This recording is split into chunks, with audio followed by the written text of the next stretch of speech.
Hello बच्चों, नमस्कार। आखिरी लेक्चर में आपका स्वागत है। ये लेक्चर वैसे तो मुझे लाइव लेना था, मगर ये लेक्चर भी मुझे रिकॉर्ड करना पड़ा बिकॉज इस लेक्चर में मेनली तो क्वेश्चन प्रैक्टिस है। कुछ इंपॉर्टेंट एप्लीकेशंस की बात करने वाले हैं और मेनली इसमें जो है वो क्वेश्चन प्रैक्टिस की बात करने वाले हैं, जैसे इंपॉर्टेंट कॉम्प्लेक्सेस एंड यूजेस और इंपॉर्टेंट क्वेश्चंस। तो लाइव लेना था, मगर क्वेश्चंस इतना लेट हो जाते क्योंकि लाइव तो दिवाली के बाद आता। तो मेरे को लगा कि इससे अच्छा अभी साथ के साथ ये आप एक और रिकॉर्डेड जो है वो देख लीजिए, क्योंकि क्वेश्चंस अभी साथ के साथ कर लोगे फिर अच्छा खासा 5-7 दिन का गैप आ जाता और फिर अगर आप लाइव आते तब तक चीज़ें भूल जाते हैं। तो मेरे ख्याल से फ्लो फ्लो में ये आपका काम अभी बढ़िया हो जाएगा। ठीक है, तो दीपावली के बाद हम नया चैप्टर ही स्टार्ट करेंगे, डी एंड एफ ब्लॉक।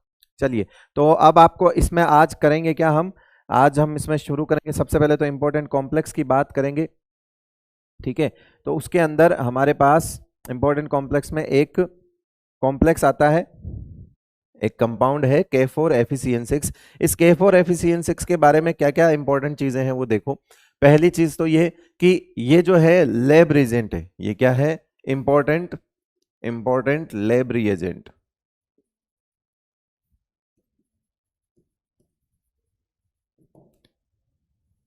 अच्छा, क्या इसका नाम वगैरह लिखने की जरूरत है? नहीं है, बहुत बार लिख चुके हो। K4FeCN6 बहुत बार आप देख चुके हो, है ना। दूसरा, used in test of Fe3+ Cu2+ and Zn2+ ions. कौन कौन से आयंस का टेस्ट करता है? फेरिक का करता है, क्यूप्रिक का करता है और जिंक 2+ का करता है। इंपॉर्टेंट लैब रिएजेंट है, use in test of Fe2+, है ना। और ये वाले में यू करता है। अब कैसे कैसे करता है वो देख लेते हैं, आइए। अगर हम इसकी बात कर लें, पहले इंपॉर्टेंट इसकी बात कर लेते हैं, Fe3+ की बात कर लेते हैं। ठीक है, Fe3+ की बात कर लेते हैं। तो Fe3+ के लिए हमको जो लैब रिएजेंट लेना रहता है वो क्या लेंगे हम? FeCN6, है ना। KF3FeCN6 लेंगे, उससे हमको क्या पता लगेगा? Fe3+ जो है हमारा बन जाएगा। अभी एक बार आपके आपके सामने मैं बना लेता हूं चीजें।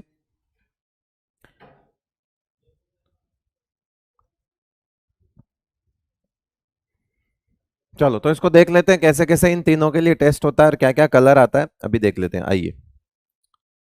अगर मैं यहां पे ले लेता हूं अपना K4FeCN6, कौन कौन से आयंस के साथ हम टेस्ट कर रहे हैं इसको? पहले हम Fe3+ के साथ देख लेते हैं। उसके बाद हम Cu2+ के साथ देख लेंगे और उसके बाद हम Zn2+ के साथ देख लेंगे। जब Fe3+ के साथ जो है वो ये बनता है Fe4, क्या बनेगा यहाँ पे?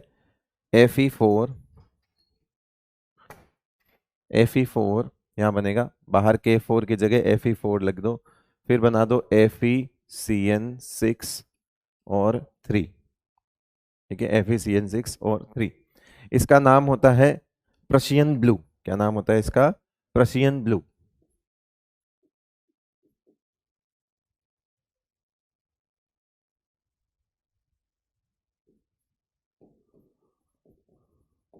कौन सा कलर होता है ये? प्रशियन ब्लू कलर होता है। और अभी इसका IUPAC नाम वगैरह भी हम लिखेंगे, अभी देखेंगे हम इसका IUPAC नाम कैसे लिखते हैं। पहले एक चीज बताओ कि इसका मतलब हुआ कि इस आयरन पे कितना चार्ज है। अगर यहाँ 3 है तो वो +3 यहाँ से आया होगा। अरे भाई, सिंपल सी बात है। अगर Fe3+ होगा और इस डब्बे पे 4- होगा तो ये यहाँ आया होगा और ये यहाँ आया होगा, तभी तो इसको Fe4 लिखा होगा और इस डब्बे के नीचे आपने 3 लगाया होगा। ऐसा ही होगा। तो यानी कि ये जो 3 लिख रहा है ये बेसिकली उस आयरन का चार्ज है, और उस आयरन का चार्ज है यानी कि वो आयरन आपका +3 में हो गया। बाहर वाला आयरन आपका कहाँ हो गया बेटा? +3 का। और अंदर वाला आयरन आपका कौन सा हो गया? +2 का। निकाल के देख लो अंदर वाला आयरन +2 का कैसे है? FeCN6 4-, FeCN6 4-, इसमें से निकाल दो। FeCN6 4- में से आयरन निकालोगे तो +2 का आएगा। ये वाला आयरन की ऑक्सीडेशन स्टेट कितनी आ रही है बेटा? +2 आ रही है। इस वाले की कितनी आ रही है? +3 आ रही है। तो इस वाले को क्या लिखते हैं? जो +2 वाला होता है उसको क्या लिखते हैं?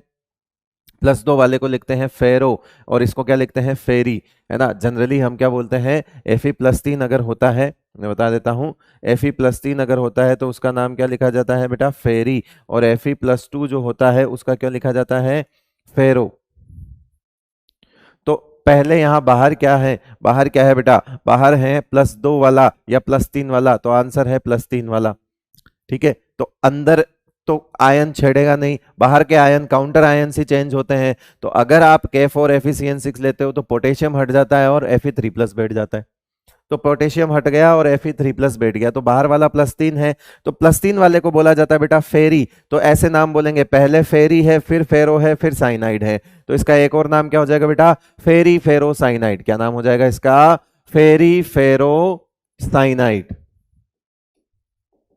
ये इसका एक और नाम हो गया, फेरी फेरोसाइनाइड। प्रशियन ब्लू का नाम आज से क्या याद रहेगा, फेरी फेरोसाइनाइड। बाहर 3 अंदर 2 साइनाइड। अगर आपको इसका नाम लिखना है तो क्योंकि दोनों आयरन है, तो आज तक तो आपने इस पोटेशियम की ऑक्सीडेशन स्टेट को मेंशन नहीं किया। क्यों, क्योंकि ये पोटेशियम है और अंदर क्या है बेटा, आयरन है। लेकिन जब दोनों जगह ही आयरन हो जाए तो हमको पता कैसे चलेगा कि किसकी ऑक्सीडेशन कितनी है, जब दोनों अंदर और बाहर मेटल सेम हो गए। स्पेशल केस है, अंदर भी डी ब्लॉक का मेटल है, बाहर भी डी ब्लॉक का मेटल है। जब ऐसा हो तो ऑक्सीडेशन स्टेट को मेंशन करना जरूरी होता है, ताकि पता लगे कि कौन से की स्टेट कौन सी है, वरना देख के थोड़ी पता लगाओगे बेटा। तो इसलिए इसका नाम जो लिखा जाएगा वो क्या लिखा जाएगा, जरा सोचो, इसका नाम क्या लिखा जाएगा। ये K4 FeCN6 है बेटा, ये तो आपका FeCN6 4- है, ये देख लो FeCN6, ये FeCN6 4- है, ये FeCN6। तो FeCN6 4- है, तो इसमें आयरन कहां आ गया, +2 में आ गया। माइनस है तो फेरेट लिखेंगे। तो इसका मतलब है इस डब्बे का नाम तो हमको पता है, हेक्सासाइनाइडोफेरेट आयरन 2, सॉरी हेक्सासाइनाइडोफेरेट 2। लेकिन बस करना कुछ नहीं है, इसका नाम और ऐड करना है। तो पहले क्या लिखेंगे, आयरन 3। क्या लिखेंगे बेटा, आयरन 3। क्या नाम हो जाएगा इसका, आयरन 3। आयरन 3, क्योंकि बाहर वाला 3 है। उसके बाद अब इसका नाम लिख दो, हेक्सासाइनाइडो फेरेट, और अंदर वाला कौन सा था, 2। तो ये तो आपको पहले से आता है, हेक्सासाइनाइडोफेरेट 2। बाहर आपने खाली कुछ नहीं किया, उस आयरन को ऐड कर दिया जिसकी ऑक्सीडेशन स्टेट +3 है। तो एक को +3 बनाया, एक को 2 बनाया। 2 वाले का नाम फेरेट इसलिए लिखा क्योंकि वो अंदर है, एनाइनिक कॉम्प्लेक्स से ऊपर देख लेना, वो बताया हुआ है। तो प्रशियन ब्लू का नाम आपके सामने हो गया फेरी फेरोसाइनाइड, और IUPAC पूछे तो आयरन 3 हेक्सासाइनाइडोफेरेट। क्लियर है भाई सबको। अब आते हैं अगला जो कॉम्प्लेक्स है हमारा, वो और आसान है। ये तो बहुत आसान है, K4 FeCN6 का अगर कॉपर +2 के साथ करोगे तो कॉपर +2 जो है वो क्या बनाएगा, Cu2 FeCN6 बनाएगा। ये क्या बना देगा बेटा, ये बना देगा आपका Cu2 FeCN6। ठीक है, इसको प्लस, भाई सिंपल सी बात है, इसको -4 रखना है। तो इतने किस, इधर कितने कॉपर आएंगे, 2 आ जाएंगे, है ना। क्यों, क्योंकि ये +2 वाले हैं, +2 है तो 2 जरूरत है। Cu2 FeCN6 ये चॉकलेट ब्राउन होता है। ये क्या होता है बेटा, चॉकलेट ब्राउन कलर का होता है ना। और ये बेसिकली जो सेमी परमेबल जो मेम्ब्रेन्स होती है ना, उनको बनाने में काम आता है ना। आर्टिफिशियल सेमी परमेबल मेम्ब्रेन्स होती है ना, उनके काम में आता है। चॉकलेट ब्राउन पीपीटी होता है बेटा ये। कौन सा पीपीटी होता है ये, चॉकलेट ब्राउन पीपीटी होता है।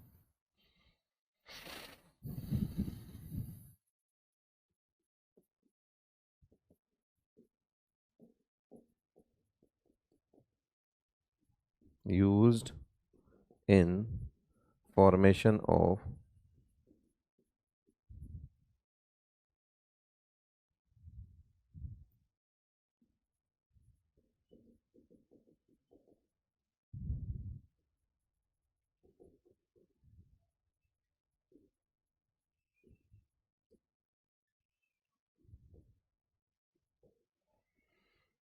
सेमी परमेएबल मेम्ब्रेन्स बनाने में काम आता है।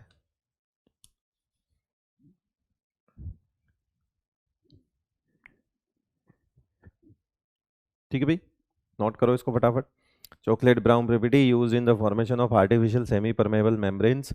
जिंक+2, जिंक+2 की बात करते हैं। It's a blue white PPT basically. क्या हो जाएगा, जिंक भी +2 में है तो ऐसा ही कॉम्प्लेक्स बनेगा, जिंक 2 FeCN6 भाई हमारी ये वाली जो एंटिटी है ना, ये 4 - है। अब इस 4 - को सेटिस्फाई करने के लिए 2+ ही तो चाहिए, है ना। +2, अगर एक पे +2 है तो 2 लगा दूंगा। तो इसीलिए इस चीज को ध्यान रखना है, ऐसे कोई फॉर्मूला बैठ के याद नहीं करने बेटा। हाँ, उसमें लफड़ा था कि आयरन +3 में है तो फिर क्रिस क्रॉस करना पड़ेगा वो वाला, समझ गए ना। चलो एनीवेज, इसके बारे में क्या जानते हैं? तो कुछ नहीं है, बस ये खाली ब्लू व्हाइट कलर का होता है। इसके बारे में क्या लिखोगे आप? ये कौन से कलर का होता है? Blue white.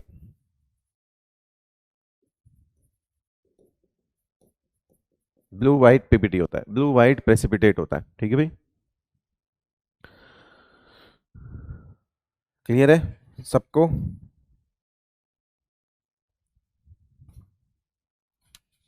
यस।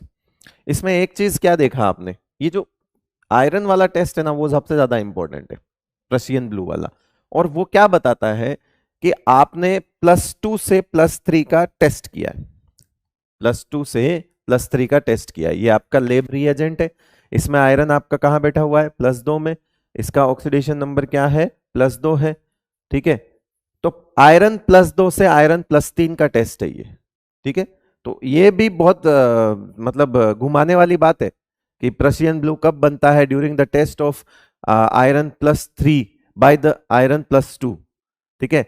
ये फेरस आयन से फेरिक आयन का टेस्ट है। वो उल्टा भी लिख देगा ऑप्शन में कि फेरिक आयन का टेस्ट है, सॉरी, फेरिक आयन से फेरस आयन का टेस्ट है क्या ये? तो आंसर हो जाएगा गलत। क्या ऐसा कुछ होता है? वो भी होता है, अभी बता रहा हूं, इसको नोट करो फटाफट, अभी समझ आ जाएगा कि अगली बात क्या है। ये जो टेस्ट है वो क्या है? ये है फेरस आयन द्वारा फेरिक आयन का टेस्ट। फेरिक का टेस्ट कर रहे हो तुम, किससे कर रहे हो? फेरस से कर रहे हो। किससे कर रहे हो? मतलब रेब रिएजेंट की बात करो, बाहर बैठा हुआ है K4FeCN6। क्लियर है ये चीज? चले आगे। हाँ जी, लिख लिया। अब देखो नेक्स्ट जिसकी मैं बात कर रहा था वो ये है K3FeCN6। इसमें आयरन की ऑक्सीडेशन नंबर क्या है ये बताओ? इसमें आयरन कहाँ बैठा हुआ है? इसमें जो ऑक्सीडेशन नंबर है ये क्या है इसका? +3 आएगा, ठीक है। +3 में क्या ये भी लैब रिएजेंट है? Yes, lab reagent used, lab reagent used in test of Fe2+। ये आयरन +2 का टेस्ट करेगा, है ना। ये आयरन +2 का टेस्ट कैसे करेगा? जैसे ये आपने ले लिया K3FeCN6 और यहां ले लिया आपने क्या, एक तो इसको थोड़ा सा इधर लिखते हैं, अपने जगह नहीं बचेगी अभी। K3FeCN6 दिख रहा है बेटा सबको? हाँ, अगर मैं ऐसे लिख रहा हूं तो उस वक्त आप साथ के साथ नोट कर सकते हो। हमने क्या ले लिया? आयरन +2 ले लिया। सैंपल में जो भी हमको सैंपल गिवन है उसमें अगर फेरस आयन होगा, है ना, तो +2 की टेस्ट करने के लिए हम क्या लेंगे? ये वाला लैब रिएजेंट यूज करेंगे। जब ये वाला लैब रिएजेंट यूज करेंगे तो क्या बन जाएगा यहाँ पे? यहाँ बन जाएगा Fe3, ठीक है, Fe3। फिर बन जाएगा आपका क्या? FeCN6 और यहां आ जाएगा 2। इसको देख के ये पता लग गया कि ये 2 का मतलब है वो +2 वाला है। ये 2 का मतलब क्या आ गया बेटा? +2 वाला है। और आपको तो पता ही है, जो यहाँ वाला आयन होगा वो इसको रिप्लेस करेगा, अंदर वाले को नहीं छेड़ सकता। पोटेशियम को रिप्लेस करेगा, पोटेशियम को रिप्लेस करेगा तो यहाँ बाहर कौन बैठेगा? जो बाहर जिसको टेस्ट कर रहे हो वही तो यहाँ आएगा बेटा। तो इसका मतलब हुआ कि आप अगर इसको ऐसे देखना चाहते हो, एक बार फिर से बता देता हूं कि ये कुछ इस तरह से है, Fe2+ है और FeCN6 3- है, ऐसे हैं। तो ये जो 3- है, ये 3- और ये 2+ आपस में इधर उधर जाएंगे, ये देखो। तो जब ऐसा जाएंगे तो आपके सामने ये वाला कॉम्प्लेक्स बनेगा, ऐसा कॉम्प्लेक्स बन जाएगा। क्लियर है? ये कॉम्प्लेक्स बनेगा, बन गया। अब इनको अलग अलग देखो, इंडिविजुअल। ये आयरन +2 में है कि नहीं है? है ना। तो इस आयरन को +2 में तो क्या लिखूं मैं? फेरो लिख दूं। फिर ये वाला आयरन आपका +3 में निकल रहा है, देख लो, ये आपका +3 में निकल रहा है। तो इसको मैं क्या लिख दूं? फेरी लिख दूं क्या? उल्टा है बेटा, यहां लिखा था फेरी फेरो, अब मैं लिख रहा हूं फेरो फेरी, यानी बाहर वाला 2 है, अंदर वाला 3 है। फेरो फेरी साइनाइड, ये इसका नाम हो गया। और इसका एक और नाम होता है टर्न बुल्स ब्लू। क्या नाम होता है इसका? Turn bulls blue, turn bulls blue.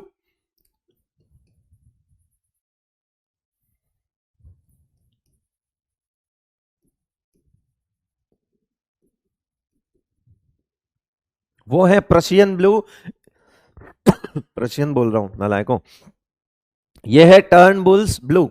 ठीक है सर, याद नहीं रहता दोनों में कुछ तीसरा ही याद रह जाता है इन नामों से। तो आप हमको समझाओ कि कैसे याद रखोगे।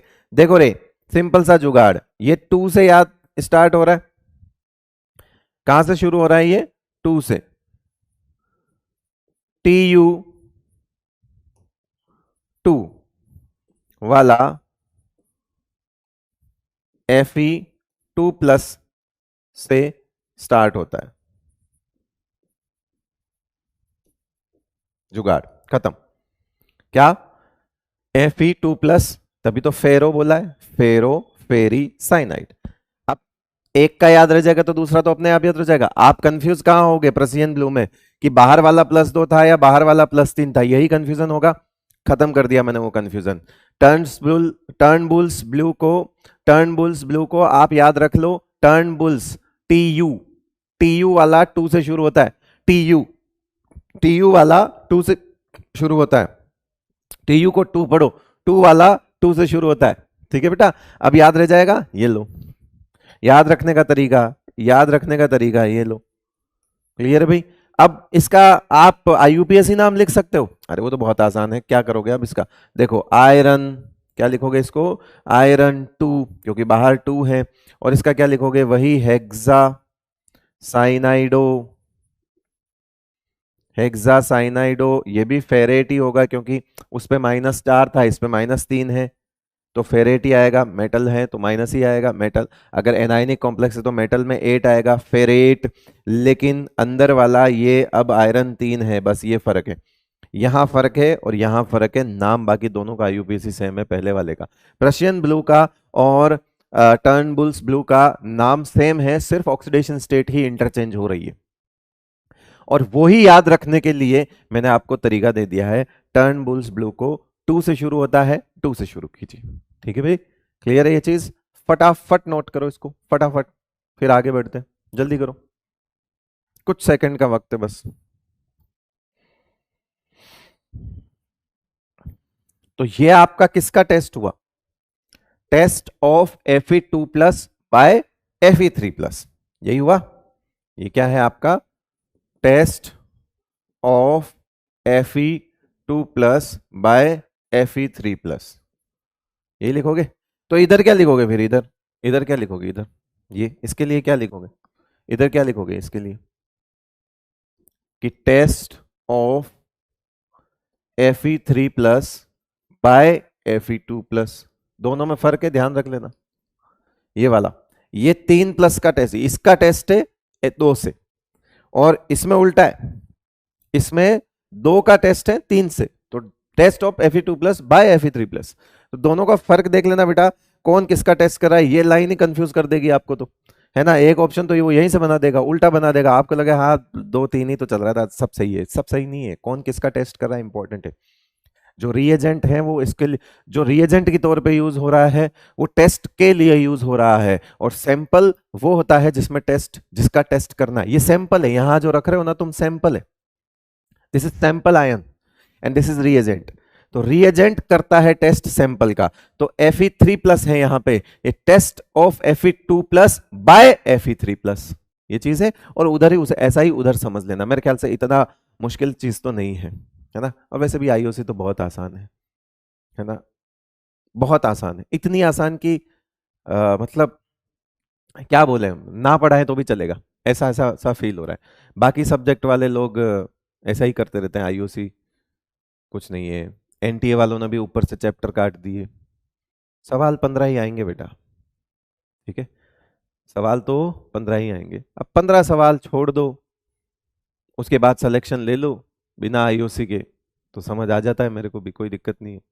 मैं भी पढ़ाना छोड़ दूंगा, दूसरा कोई सब्जेक्ट पढ़ा दूंगा, है। खैर कोई बात नहीं,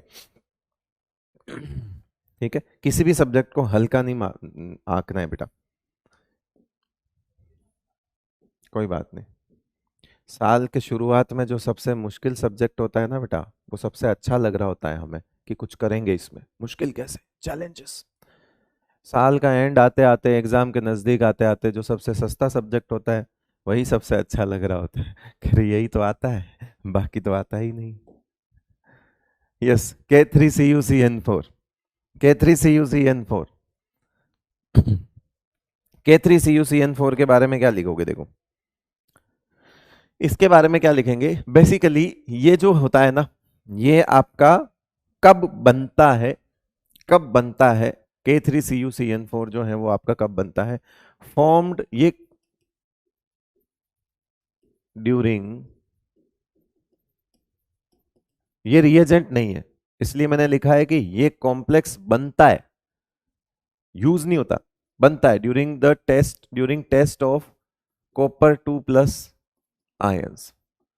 +2 के टेस्ट में बनता है ये। +2 के टेस्ट में कैसे बनता है कि सबसे पहले कॉपर +2 का सैंपल लेते हैं, फिर हम KCN लेते हैं, ये इसको रिड्यूस करके कॉपर +1 में ले आता है, तो इस जगह पे ये रिड्यूसिंग एजेंट का काम कर रहा है। किस तरह का काम कर रहा है ये? रिड्यूसिंग एजेंट का। RA, रोहित अग्रवाल नहीं बेटा, रिड्यूसिंग एजेंट है ये। क्या है भाई? Reducing agent. कॉपर +2 जो है यहाँ पे, सॉरी इसको कॉपर +1 कर देना भाई, कॉपर +1 यानी कि इसको रिड्यूस कर दिया। अरे यार नशे करके आया हूं, मेरे को भी ऐसा ही लग रहा है। हाँ, कॉपर +1। उसके बाद अगली स्टेप में KCN, वो भी एक्सेस, यहां ये कॉम्प्लेक्सिंग एजेंट का काम कर रहा है,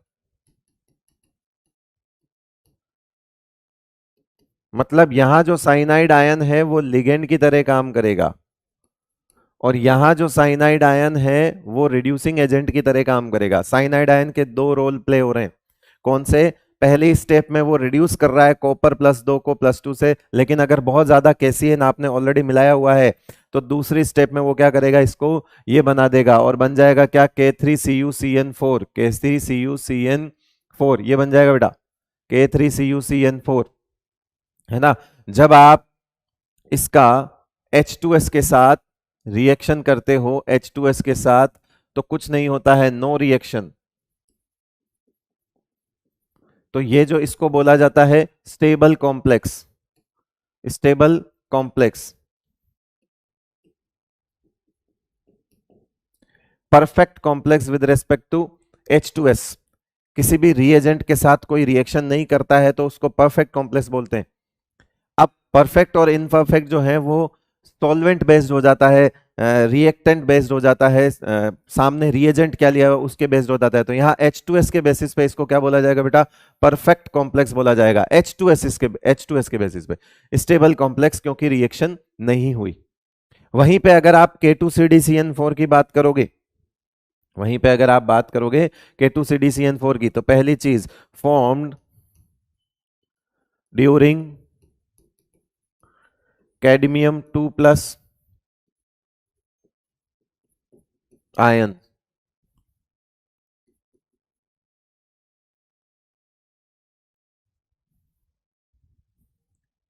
टेस्ट ऑफ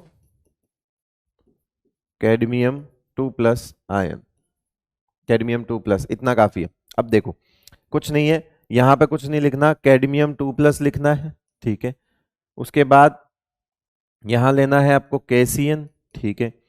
इसको आप रिड्यूस नहीं कर पाओगे, तो ये आपका एक्सिस में ले लिया आपने, ऑलरेडी एक्सिस में ही ले लिया, ये रिड्यूस नहीं होगा। कैडमियम जो है वो D10 कॉन्फ़िगरेशन है, स्टेबल कॉन्फ़िगरेशन है, ये 9 में नहीं जाएगा, तो इसीलिए ये रिड्यूस नहीं होगा। तो ये तो ऐसे का ऐसा बन जाएगा बेटा, सिंपल सा डायरेक्ट बन जाएगा K2CdCN4, वो जो लिखा हुआ है ये बन गया।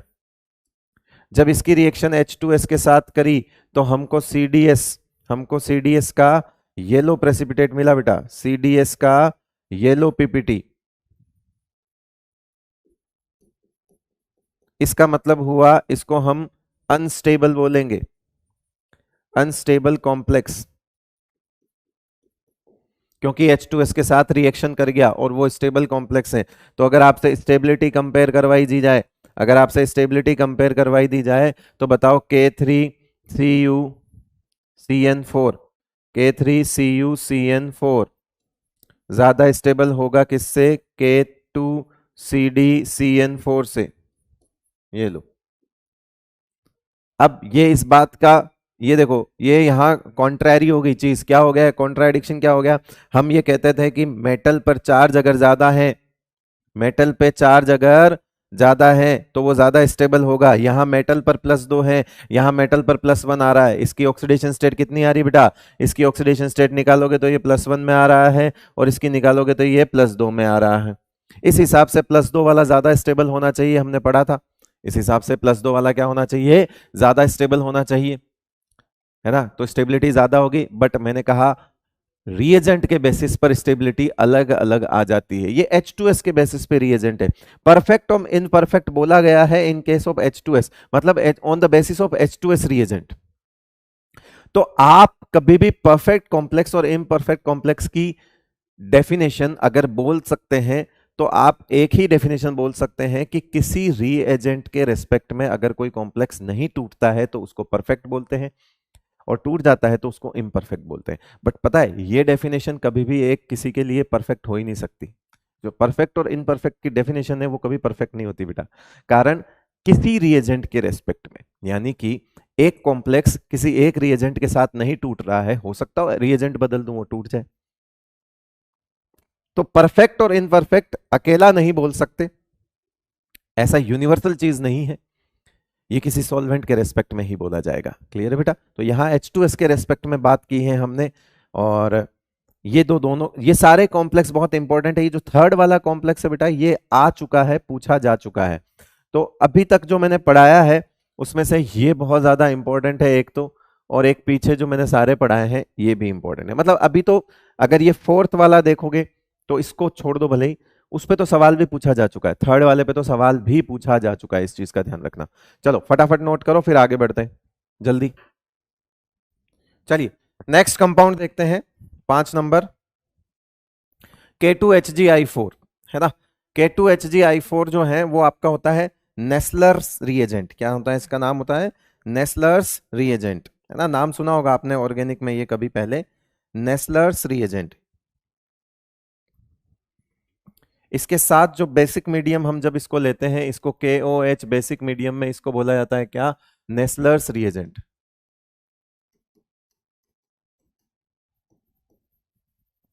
क्या यूज आता है इसका, इसका यूज होता है, यूज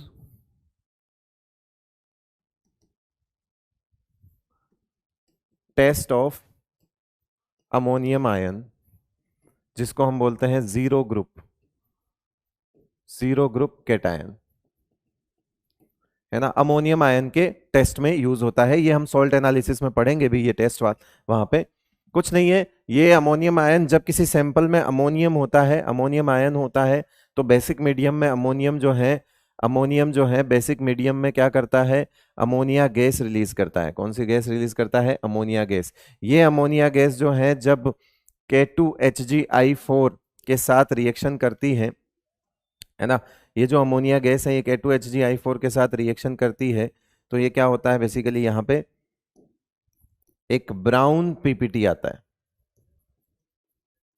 ठीक है, वो ब्राउन पीपीटी किसका होता है, वो होता है HgO.HgNH2 और I। इसको बोलते हैं आयोडाइड ऑफ मिलोन्स बेस।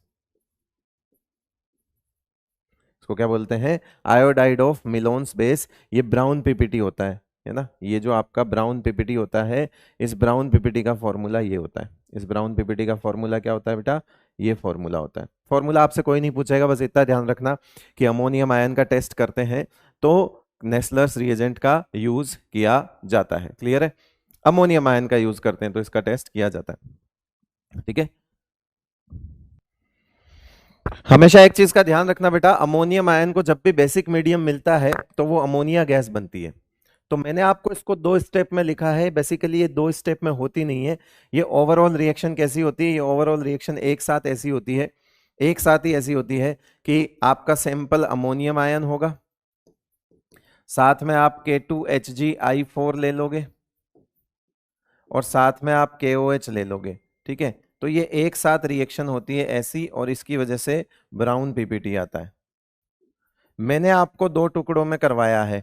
दो टुकड़ों में क्यों करवाया, मैंने पहले बताया कि सैंपल में जो अमोनियम आयन होगा वो बेसिक मीडियम में अमोनिया गैस रिलीज करेगा। वो अमोनिया गैस जो है वो K2HgI4 के साथ रिएक्शन करके एक ब्राउन कलर का प्रेसिपिटेट देती है। वो जो निकलती हुई अमोनिया गैस होती है वो ब्राउन कलर का प्रेसिपिटेट देती है। तो ये दो रिएक्शन अंदर ही हो जाती है। अमोनियम आयन पहले अमोनिया में कन्वर्ट होगा, अमोनिया गैस K2HgI4 के साथ रिएक्शन करेगी। इसलिए नेस्लर रिएजेंट जो है वो डायरेक्ट इन दोनों का कॉम्बिनेशन को नेस्लर रिएजेंट कहा जाता है। K2HgI4 प्लस KOH को नेस्लर रिएजेंट बोला जाता है और वो अमोनियम आयन में मिलाया जाता है। तो अंदर रिएक्शन होती है, पहले अमोनिया गैस रिलीज होती है बेसिक मीडियम में, वो अमोनिया गैस इसके साथ रिएक्शन करके ब्राउन पीपीटी देती है। तो ये दो स्टेप में मैंने आपको समझाई है। ये बहुत इंपॉर्टेंट है, क्यों? क्योंकि अब सॉल्ट एनालिसिस की वजह से हमारे पास अमोनियम आयन का टेस्ट भी आ गया है, इसीलिए इन सबको इंपॉर्टेंट मार्क करते हुए चलो। सॉल्ट एनालिसिस की वजह से ये इंपॉर्टेंट मार्क कर रहा हूं मैं। अब हम जो भी ये चीजें पढ़ रहे हैं ना, सॉल्ट की वजह से बहुत इंपॉर्टेंट हो चुकी है। सॉल्ट एनालिसिस, जैसे कैडमियम का टेस्ट हो गया, ये कॉपर +2 आयन का टेस्ट हो गया, ये आपका आयरन के टेस्ट हो गए, ये आपका आयरन का, कॉपर का, जिंक का टेस्ट हो गया। तो बेटा ये सोल्ट एनालिसिस की वजह से स्पेसिफिक टेस्ट चल रहे हैं। और भी टेस्ट होते हैं इन आयंस के, लेकिन जो कॉम्प्लेक्स से रिलेटेड टेस्ट है वो ऐसा। उसी कड़ी में देखो आगे एक और आ गया 6 नंबर, इसको बोलते हैं बेटा ब्राउन रिंग कॉम्प्लेक्स। इसका क्या नाम होता है? Brown ring complex.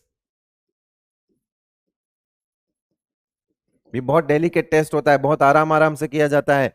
एक ब्राउन रिंग डेवलप करनी होती है हमको दो लिक्विड के जंक्शन पे, जहां पर दो लिक्विड मिलते हैं उन दोनों के बीच में एक ब्राउन कलर की रिंग डेवलप करनी होती है। उस ब्राउन कलर की रिंग का फॉर्मूला ये है, ये फॉर्मूला है। और ये जब बनता है, ये कब बनता है? फॉर्म देखो हर जगह पे एक चीज नोट करना, मैंने यहां बोला इट इज यूज्ड, ठीक है, यानी कि ये रिएजेंट की तरह काम कर रहा है।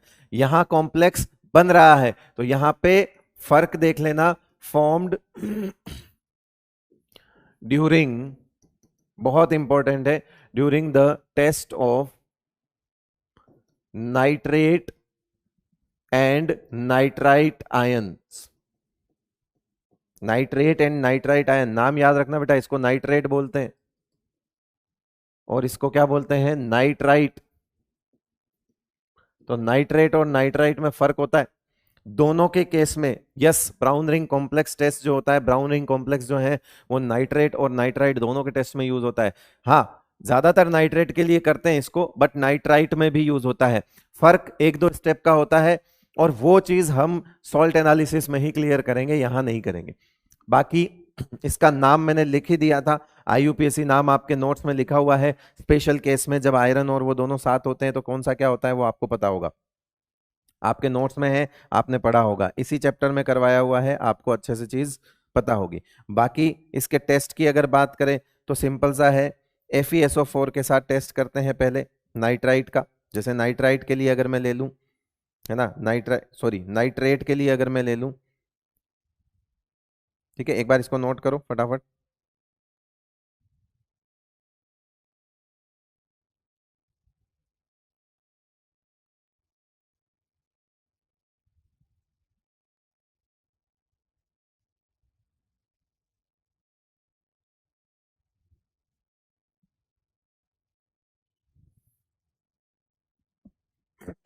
ठीक है, तो होता क्या है, नाइट्रेट आयन का टेस्ट कैसे होता है कि NO3- और FeSO4, पहले क्या होता है, जैसे NO3- होता है उसकी रिएक्शन FeSO4 के साथ की जाती है। FeSO4 रिड्यूसिंग एजेंट की तरह काम करता है। ये क्या करता है, अभी +2 में है, खुद +3 में आ जाएगा, खुद +3 में आएगा, इसका मतलब है FeSO4 Fe2SO4 3 हो जाएगा। अब ये +3 में आ चुका है, ठीक है, साथ में ये बन जाएगा NO, ये +2 में जा चुका है। ये जो NO है, ये NO है ना, ये NO क्या करेगा, लिगेंड की तरह काम करेगा। ये NO जो है ये जो NO है ये रिएक्शन करेगा किसके साथ आगे, जो अब बचा हुआ एक और FeSO4 हम लेंगे, फ्रेशली प्रिपेयर्ड हम FeSO4 लेंगे, है ना। ये NO जो है वो क्या करेगा, ये फ्रेशली प्रिपेयर्ड, यानी कि यहां हमको FeSO4 प्लस H2O या एक्वस लिख दो इसको सीधा, एक्वस प्लस NO, ये जो हमारा NO है यहां यूज करेंगे, तो ये बनेगा क्या हमारे पास, यहां बन जाएगा हमारे पास क्या, FeH2O5, FeH2O5 NO और SO4, ये आपका हो गया ब्राउन रिंग कॉम्प्लेक्स, BRC।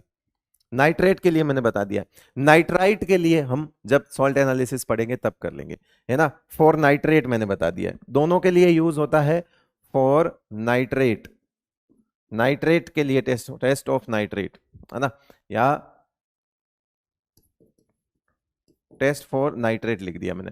तो नाइट्राइट का अभी नहीं बताया है, जरूरत नहीं है, सॉल्ट एनालिसिस में बता देंगे, करता कुछ नहीं है।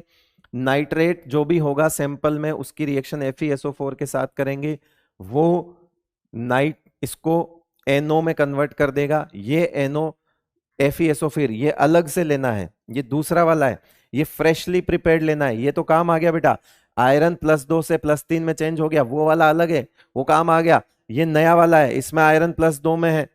ऐसा मत समझ जाना कि वही लेना है क्या, नहीं, वो थोड़ा सा लेना है, रिड्यूसिंग एजेंट की तरह काम करेगा। बाद में अलग से एक्वस FeSO4 और मिलाना है, ये फ्रेशली प्रिपेयर्ड होगा।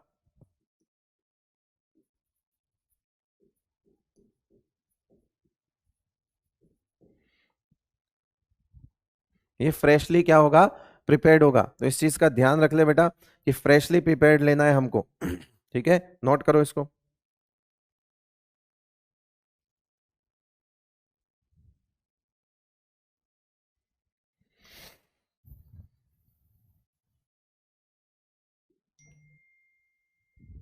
ठीक है, चलो, ये एक ब्राउन रिंग डेवलप हो जाती है दो जंक्शन पे, इस तरह से, ऐसा था यहाँ पे।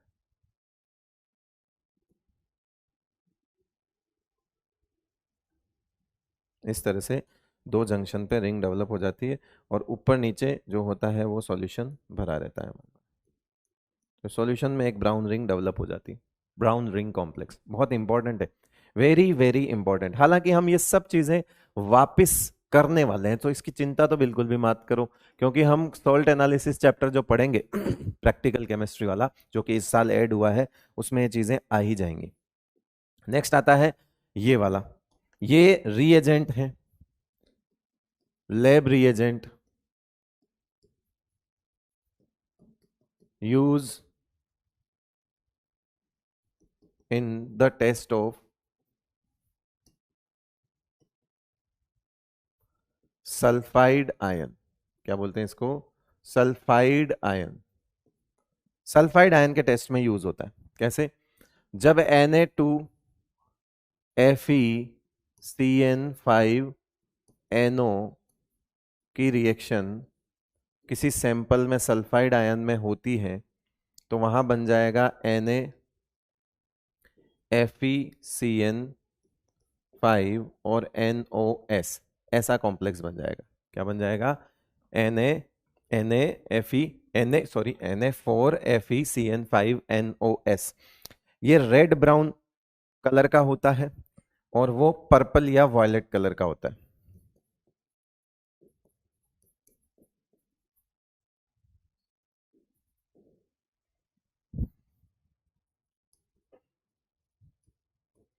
तो जब सल्फाइड आयन सैंपल में होगा, तो वो कलर रेड ब्राउन से पर्पल कलर का हो जाएगा, हमको पता लग जाएगा कि अंदर जो है वो सल्फाइड है। इसको बोलते हैं सोडियम नाइट्रोप्रोसाइड। इसका क्या नाम होता है बेटा, सोडियम नाइट्रोप्रोसाइड। और इसको क्या बोलते हैं शॉर्ट में, SNP। और ये है इसका शॉर्ट में नाम क्या हो गया, SNP। तो SNP में S2- मिलाओ तो SNTP बन जाता है, sodium nitro, sodium STNP, sorry, STNP, sodium थायो नाइट्रोप्रोसाइड। क्या नाम हो जाएगा इसका, सोडियम थायो नाइट्रोप्रोसाइड। इसका नाम क्या हो जाएगा बेटा, सोडियम थायो नाइट्रोप्रोसाइड, सोडियम थायो नाइट्रोप्रोसाइड। इस सल्फर की वजह से NOS, थायो बन गया ये, है ना, थायो नाइट्रोप्रोसाइड, NO और यहाँ पे NOS आ गया, तो सोडियम थायो नाइट्रोप्रोसाइड। क्लियर है ये चीज, ये भी बहुत इंपॉर्टेंट है। सल्फाइड आयन की टेस्ट हमारे टेस्ट में है भी। तो ये सारी चीजें जो मैं करवा रहा हूँ ना, ये बहुत बहुत ज्यादा इंपॉर्टेंट है भाई, इनको हल्के में मत ले लेना, क्योंकि हालांकि हम पढ़ेंगे इनको वापस, फिक्र ना करें उस चीज की, सल्फाइड आयन के टेस्ट में ये चीज यूज होती है। नेक्स्ट क्या आ रहा है भाई हमारे पास? नेक्स्ट आ रहा है NiCO4। देखो चैप्टर तो अब नहीं रहा, लेकिन क्योंकि कॉम्प्लेक्स बहुत इंपॉर्टेंट है, पहली चीज इसके बारे में क्या जानते हो? क्या ये sp3 है? क्या ये टेट्राहेड्रल है? ठीक है, और क्या बना सकते हो इसके बारे में? क्या ये पाई प्लस सिग्मा दोनों वाला मेटल कार्बोनिल है? या पाई प्लस सिग्मा OMC है, और metallic compound pi plus sigma. ठीक है, क्या इसमें सिनर्जिक बॉन्डिंग है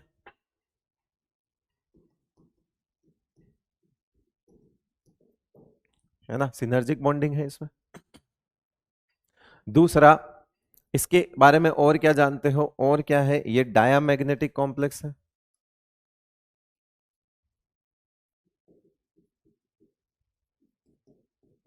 और क्या बता सकते हैं?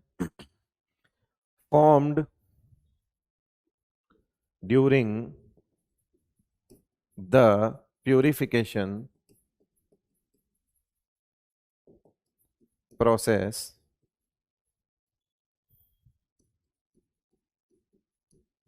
ऑफ निकल मेटल, Ni,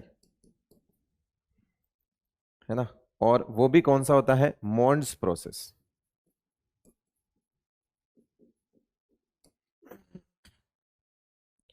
तो ये क्या किया जाता है? इम्प्योर इम्प्योर मेटल को कार्बन मोनोऑक्साइड के साथ किया जाता है, ये NiCO4 बनता है। फिर इसको हीट किया जाता है, तो यहाँ पे प्योर Ni मिल जाता है हमको। ठीक है, तो ये जो है वोलेटाइल कॉम्प्लेक्स होता है।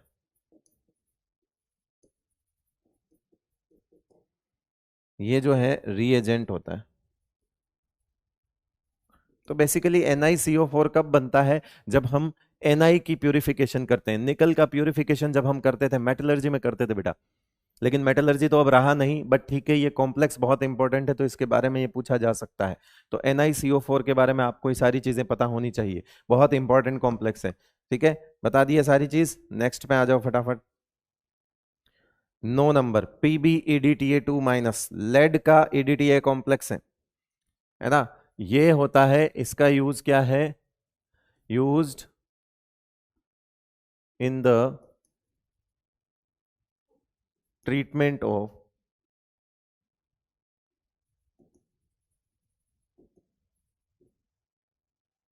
Lead poisoning.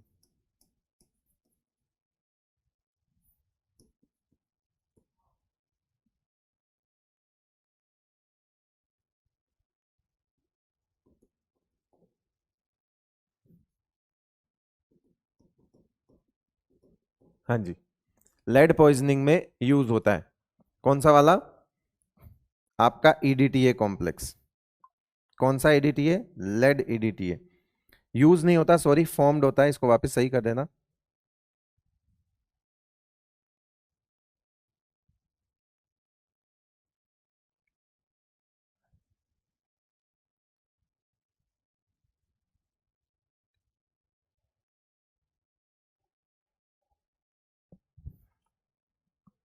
हाँ जी, ये यूज नहीं होता है, formed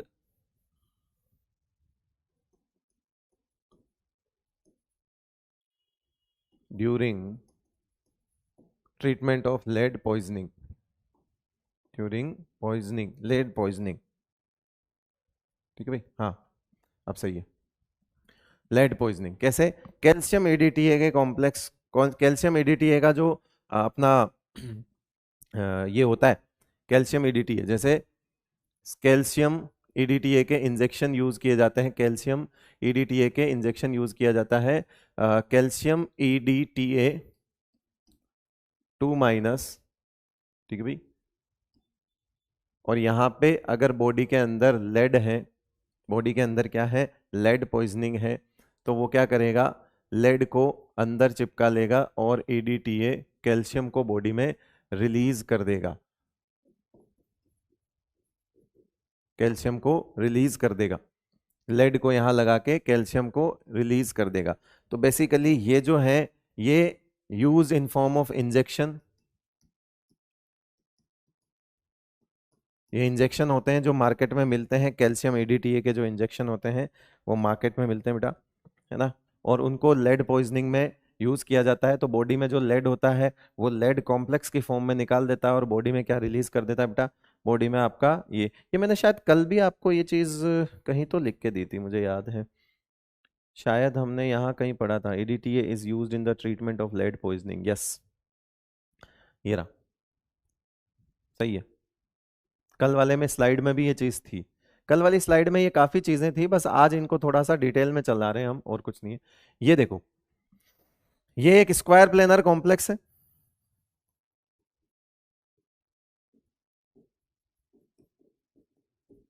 having 2 GI cis and trans. Cis is used as anti-cancer drug.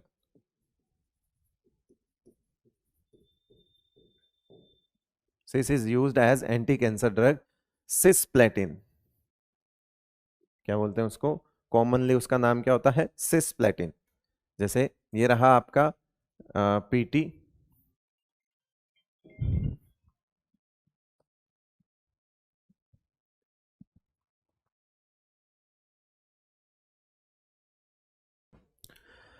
ठीक है भाई।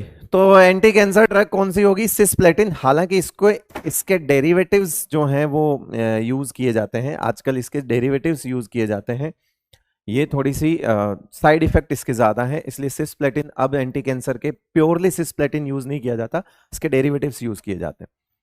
चलो, ये क्या है, इसके बारे में क्या जानते हो। पहली चीज, ये डीप ब्लू कलर है,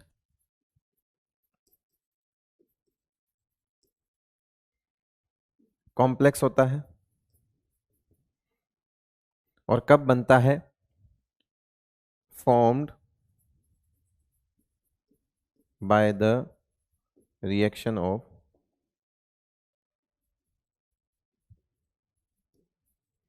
CuSO4 एंड NH3 एक्सेस। ठीक है, तो CuSO4 और NH3 एक्सेस की रिएक्शन से बनता है। ठीक है भाई, ये 11 नंबर हो गया आपका। नेक्स्ट, Na3AgS2O3 ये वाला कॉम्प्लेक्स, ये वाला कॉम्प्लेक्स देखो, इस कॉम्प्लेक्स के बारे में क्या जानते हो। चलो, इस कॉम्प्लेक्स को कल आपने यूज में पढ़ा होगा, फोटोग्राफी का कोई यूज लिखा हुआ था। फोटोग्राफी फिक्सिंग में यूज होता है, ये क्या होता है, फोटोग्राफी फिक्सिंग में यूज होता है, यूज्ड इन फोटोग्राफी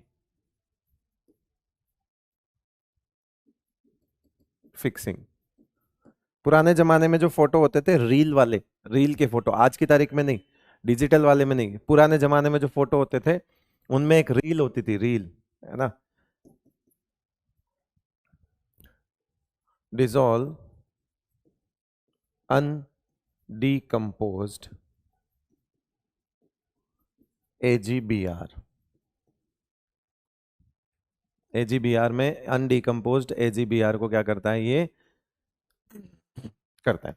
ठीक है, जैसे होता क्या है, यहाँ पे जब हम फोटो खींचते हैं, फोटो खींचते हैं तो कुछ जगह पे ऐसा रहता है, और मान लो ये किसी का फोटो है, ठीक है, और ये जो आपको दिख रहा है ये तो आपका फोटो हो गया, ये तो आपका फोटो हो गया, ये मान लो ये आपका फोटो हो गया। ठीक है, आपका मतलब किसी का भी फोटो हो सकता है, ये फोटो है। जहां जहां फोटो होता है वहां वहां पे तो क्या होता है, डीकम्पोज्ड AgBr होता है। डीकम्पोज्ड AgBr का मतलब होता है वहां पर सिल्वर से AgBr से Ag बन जाता है। जिस जगह पे फोटो है, ये जो आपका ये जो दिख रहा है ये अनडीकम्पोज्ड AgBr होता है।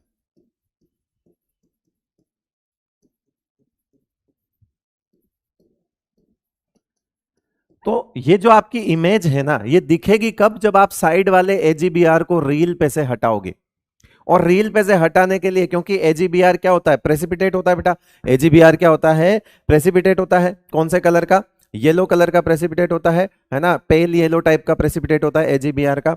इसको हटाना है तो क्या होगा कि इस अनडीकंपोज्ड AgBr की रिएक्शन होगी, AgBr प्लस इस Na3 आपका सॉरी अनडिकम्पोज्ड AgBr के साथ रिएक्शन होगी, और क्या रिएक्शन होगी, इस थायोसल्फेट, सोडियम थायोसल्फेट के साथ रिएक्शन होगी, Na2S2O3 इसके साथ रिएक्शन होगी। तो यहाँ पे एक चीज और नोट करना, मैंने उल्टा लिख दिया फिर से, ये फॉर्म्ड कर देना बेटा, है ना, sorry, formed during photography fixing, है ना, फॉर्म ड्यूरिंग फोटोग्राफी फिक्सिंग। तो क्या यूज करते हैं हम, सोडियम, सोडियम थायोसल्फेट, ये यूज करते हैं। तो जब ऐसा होगा तो क्या बनेगा यहाँ पे, Na3AgS2O3 ये AgBr जो है वो अनडिकम्पोज्ड AgBr जो है वो ये कन्वर्ट हो जाता है। ठीक है भाई, इससे हमको पता लगता है। क्लियर है, और समझा देता हूं इसको, रुको, देखो वापस समझ लो। जब ये रील है ना, रील होती थी पुराने जमाने में, रील वाले कैमरे देखे हैं आपने, जो नेगेटिव हम ऐसे देखते थे, वो जो नेगेटिव होता था, फोटो के साथ हमको एक नेगेटिव मिलता था, वो नेगेटिव की रील क्या होती थी, उस पर सिल्वर कोटेड नेगेटिव होता था, वो हमेशा क्या होता था, वो सिल्वर कोटेड नेगेटिव होता था। जब फोटो खींचते थे तो जिस जिस जगह पे ऑब्जेक्ट है, जिस जिस जगह पे ऑब्जेक्ट है, वहां से फ्लैश टकरा के वापस उस नेगेटिव पे जाता था। जैसे मैं खड़ा हूं, मेरे पे फ्लैश लाइट टकराती थी, और फ्लैश लाइट टकरा के वापस रिफ्लेक्ट होती थी और उस नेगेटिव पे एक इमेज बनाती थी। तो जहां जहां जैसी जैसी मेरा शेप है, जैसा जैसा मेरा चेहरा है, वैसा वैसा चेहरा यहां बन जाता था। ये मेरा नहीं है, तुम्हारा है ना। तो यहां पर तो वो AgBr कन्वर्ट हो जाता था, यहां पर तो वो AgBr जो है उस लाइट से सिल्वर में कन्वर्ट हो जाता था। लेकिन जो पूरा बना हुआ है, बाकी का जो AgBr है, बाकी का जो AgBr है, उसका क्या, उसका AgBr क्या कैसे हटेगा। तो हम उसको, अगर हमको ये इमेज देखनी है, देखो हमने क्या किया, फोटो खींचा, फोटो में फ्लैश लाइट गई, फ्लैश लाइट की वजह से जहां जहां फोटो है, जिस जिस शेप में जो शेप है फोटो की, उस शेप में तो AgBr वहां से Ag में कन्वर्ट हो गया। मतलब जो जो ये आपको इमोजी दिख रही है वो तो Ag में कन्वर्ट है। लेकिन हमको ये दिखेगी कब, जब हम इसका नेगेटिव का फोटो बनाएंगे। तो फोटो को ऐसे बोलते थे पुराने जमाने में, ऐसे बोला था कि फोटो धुलने गया है। वो धुलने किससे जाता था, वो इससे जाता था हाइपो सॉल्यूशन से। किससे जाता था वो, हाइपो सॉल्यूशन। वो इसको हाइपो में धोते थे, इस रील को हाइपो सॉल्यूशन में धोते थे। और हाइपो सॉल्यूशन में धोने का मतलब है, ये हाइपो क्या करता था, जो अनडिकम्पोज्ड AgBr साइड साइड में रह गया है, उसको अपने अंदर डिसॉल्व कर लेता था। और जब वो डिसॉल्व करता था तो बीच की जो इमेज हमको बाद में नजर आती थी, नेगेटिव में हमको नजर नहीं आती थी। नेगेटिव में तो हमको वो सफेद सफेद नजर आता था, याद है। हम अपने, आपने रील देखी होगी ना नेगेटिव वाली, वो रील, उस रील को हम लाइट की तरफ देखते थे, तो वो जो चित्र होते थे, जो जो फोटो खिंच गए होते थे, जिन जिन चेहरों के फोटो खिंच गए होते थे, वो चेहरे हमको व्हाइट व्हाइट दिखाई देते थे। क्यों, क्योंकि AgBr से वो Ag में कन्वर्ट हो जाते थे। तो जहां जहां पर फोटो होता था उस रील में, वो जो इमेज है हमको वो व्हाइट व्हाइट नजर आती थी। वो व्हाइट का मतलब ही वही होता था, वो सिल्वर। ठीक है भाई, क्लियर है। तो AgBr हो गया, Na2S2। और ये भी होता था पुराने जमाने में, कि उस जमाने में ये भी होता था कि वो जो रील वाले कैमरे होते थे ना, वो बोलते थे कि आप इसकी रील मत निकाल लेना सनलाइट में। अगर आपने सनलाइट में रील निकाल दी तो रील जो है वो सनलाइट के साथ पूरी खराब हो जाएगी। भाई लाइट से, ये तो लाइट से ही खराब हो रहा है ना, ये फोटो लाइट की वजह से फोटो खींचता था।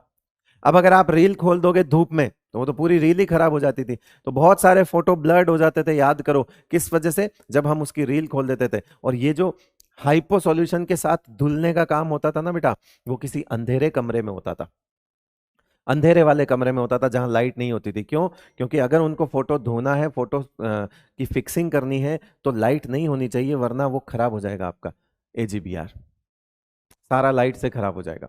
तो ये ठीक है, इतना डिटेल में जाने की जरूरत नहीं है। इतना याद रखो, फोटोग्राफी फिक्सिंग के टाइम पे ये बनता है, बात खत्म। ठीक है भाई, क्लियर है यहाँ पे।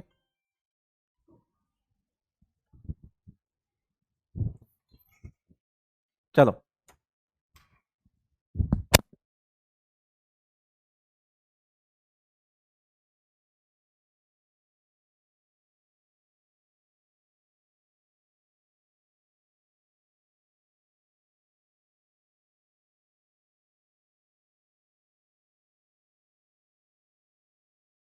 हाँ जी, आगे बढ़ जाए।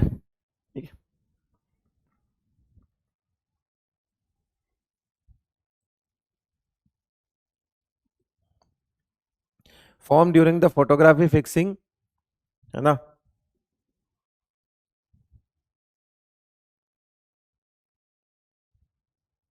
और इसको भी हटा ही दो, अनडिकम्पोज्ड एजीबीआर को व्हेन अनडिकम्पोज्ड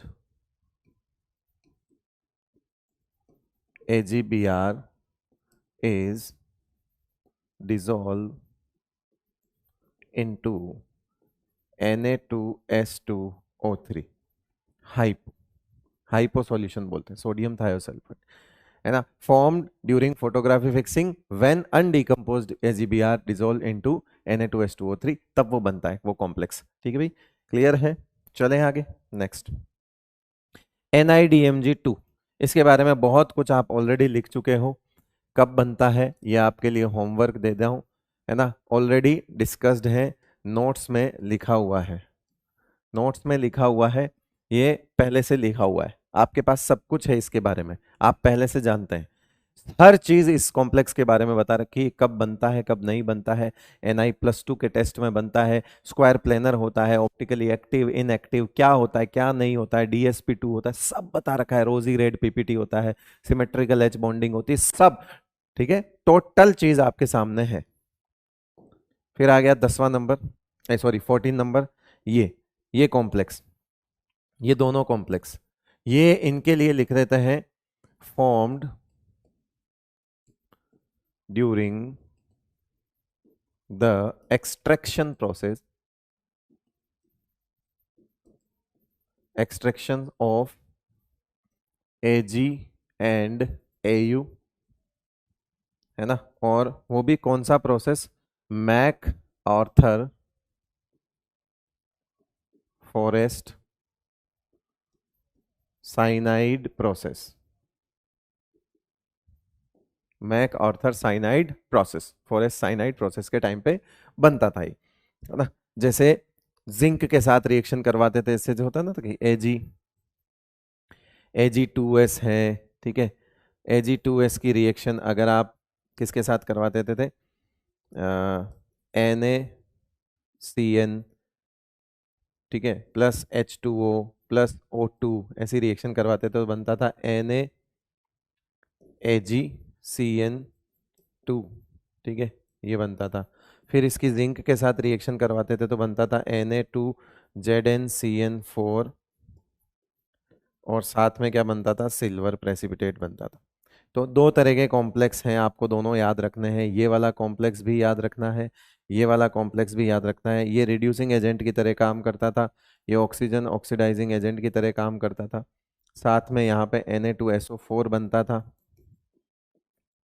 ये हमारा MacArthur Forrest cyanide process होता था, ठीक है, उस टाइम बनता था। ऐसा ही गोल्ड के लिए भी हो सकता है, ऐसा ही अगर आप गोल्ड के लिए भी देखोगे तो भी हो सकता है, ठीक है भाई। ये चीज सिल्वर के लिए भी सेम कॉम्प्लेक्स बनता था, ठीक है, आप इतना तो समझ ही जाना। चलिए भाई, तो और भी क्या इसमें हम देख सकते हैं, और क्या जो कल मैंने आपको दी है उस स्लाइड में फेरोसिन की बात कर रखी है ना। कल वाली स्लाइड में जो आज मैं नहीं पढ़ा रहा हूं वो ये है, ये एक तो रोडियम कॉम्प्लेक्स वाला पॉइंट मैंने आज डिस्कस नहीं किया है, देख लेना, इसके डिस्कस कर लिए हैं, Na वाला कर लिया है, मैक आर्थर फॉरेस्ट साइनाइड वाला प्रोसेस कर लिया है, ये वाला पॉइंट भी आपको एडिशनल मिल गया है, ये वाला मैं आज डिस्कस कर चुका हूं। और ये जो है EDTA ब्लड पॉइजनिंग हो गया, ये हो गया, क्लोरोफिल आपको खुद ही देखना है देखना है देखना है। मेरे ख्याल से आप सारी चीजें कर लिए। ये बेसिकली ये कह रहा है कि सिल्वर और गोल्ड की जब आप प्लेटिंग करते हो, मतलब जैसे होता है ना कि gold plated silver plated articles होते हैं, ज्वेलरी वगैरह जो होती है हमारे गोल्ड प्लेटेड होती है, तो गोल्ड की प्लेट पढ़ानी चढ़ानी पड़ती है। तो वो ये कह रहा है कि नॉर्मल सॉल्यूशन से अच्छा है कि आप सिल्वर का या गोल्ड का कॉम्प्लेक्स ले लो, because the complexes are more soluble. जो कॉम्प्लेक्स होते हैं वो बहुत अच्छे सोल्यूबल होते हैं। तो आप गोल्ड का कोई नॉर्मल सोल्ट लो, इससे अच्छा आप गोल्ड का कॉम्प्लेक्स सोल्ट लो, या सिल्वर का कोई नॉर्मल सॉल्ट लेने से अच्छा है आप सिल्वर का कोई कॉम्प्लेक्स सॉल्ट लो, है ना। तो सिल्वर का और गोल्ड का जो कॉम्प्लेक्स सॉल्ट होगा वो बहुत अच्छा सॉल्युबल होगा, और जब वो अच्छा सॉल्युबल होगा तो आप बहुत अच्छे से किसी आर्टिकल के ऊपर लेयर चढ़ा सकते हो। लेट सपोज मुझे इस आर्टिकल के ऊपर लेयर चढ़ानी है, इस लेयर चढ़ानी है, या यूं कहूं कि मेरी ये घड़ी है, मुझे इस घड़ी पर अपने को गोल्ड प्लेटिंग करवानी है, प्लेटिंग मुझे तो फिर मैं क्या करूंगा, गोल्ड का एक कॉम्प्लेक्स लूंगा, वो कॉम्प्लेक्स में इसकी प्लेटिंग करूंगा। अगर मैं गोल्ड का कोई ऐसा सॉल्ट लूंगा जो थोड़ा कम सोल्यूबल है, तो यहां पे स्मूथ सरफेस पे वो प्लेटिंग नहीं होगी, यानी मेटल जो है इवनली डिस्ट्रीब्यूट नहीं होगा। तो अगर हमको बहुत प्यारी सी सॉफ्ट, प्यारी सी कहें, सॉफ्ट नहीं बोलूंगा, स्मूथ इवनली ऐसे बोलूंगा, एक जैसी अगर परत चढ़ानी है, तो जिसकी परत चढ़ा रहे हो वो सॉल्यूशन बहुत अच्छे से सॉल्युबल होना चाहिए, बहुत स्मूथ होना चाहिए, तो ये इसमें पॉसिबल होता है। तो ये आर्टिकल्स का इलेक्ट्रोपेटेड वाला पॉइंट भी मैंने अभी आपको और अच्छे से क्लियर कर दिया है। ये चीज मैं आपके लिए वापस छोड़ रहा हूं, वैसे तो मैंने कल कर ली थी, ठीक है भाई। और इसमें क्या मिसिंग है, तो जीस सॉल्ट और फेरोसिन मिसिंग है। तो फेरोसिन के बारे में और जीस सॉल्ट के बारे में क्या ही, ये तो हम ऑलरेडी ये सारे कर चुके हैं बेटा। हम इसको मैं हटा देता हूं, यहां से ये स्लाइड हटा देता हूं। इसमें हम एक काम कर लेते हैं, फेरोसिन और ये जीस सॉल्ट के बारे में देख लेते हैं, है ना, ये रह गए, ये यूज देख लेते हैं। ये मैं हटा देता हूं ऐसे,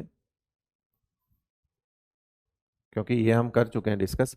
और नंबर भी मैं इसको सही कर देता हूँ बेटा, नंबर भी 14 है। अरे वाह, नंबर तो हमारे साथ एकदम सही बैठ गया, 14, ये 15, ये 16। अरे वाह वाह वाह वाह वाह, क्या बात है, क्या तुक्का है भैया, नंबर तो एकदम सही बैठ गया। फेरोसिन, फेरोसिन क्या होता है, पाई, फेरोसिन क्या होता है बेटा, पाई बॉन्डेड। फेरोसिन के बारे में क्या लिखोगे, पाई बॉन्डेड ओएमसी, ठीक है, पाई बॉन्डेड ओएमसी होता है। इसकी स्ट्रक्चर, इसका नाम दोनों लिख चुके हैं, ऐसा कुछ याद आ रहा होगा, देख लेना अपने नोट्स में, ऐसा कुछ हम नाम लिख चुके हैं बेटा, इस तरह से।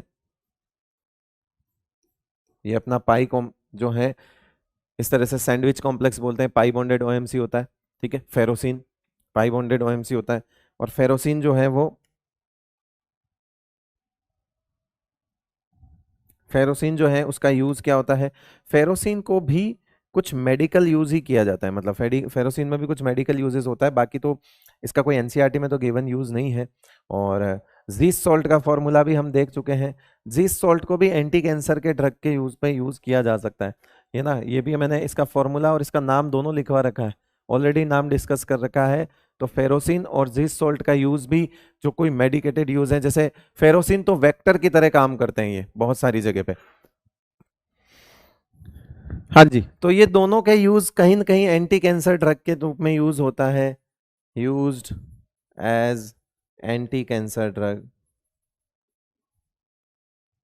ये भी एंटी कैंसर ही होता है, कैन बी यूज्ड, है ना। तो ये ठीक है, इसको मत लिखो, छोड़ो, हटाओ।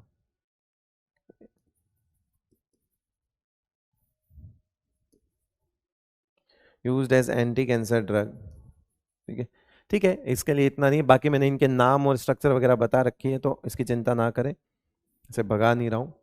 हाँ जी, क्या अब हम सवाल कर सकते हैं, चलो। The coordination number and the oxidation number of the central metal ion in the complex. देखो, जो सवाल मुझे याद आएगा कि ये करवा दिया है, या पहले किसी स्लाइड में आ चुका है, पहले के किसी लेक्चर में आ चुका है, सिंपल, या तो मैं उसको छोड़ दूंगा, या मैं बहुत आसान होगा तो होमवर्क भी लिख दूंगा।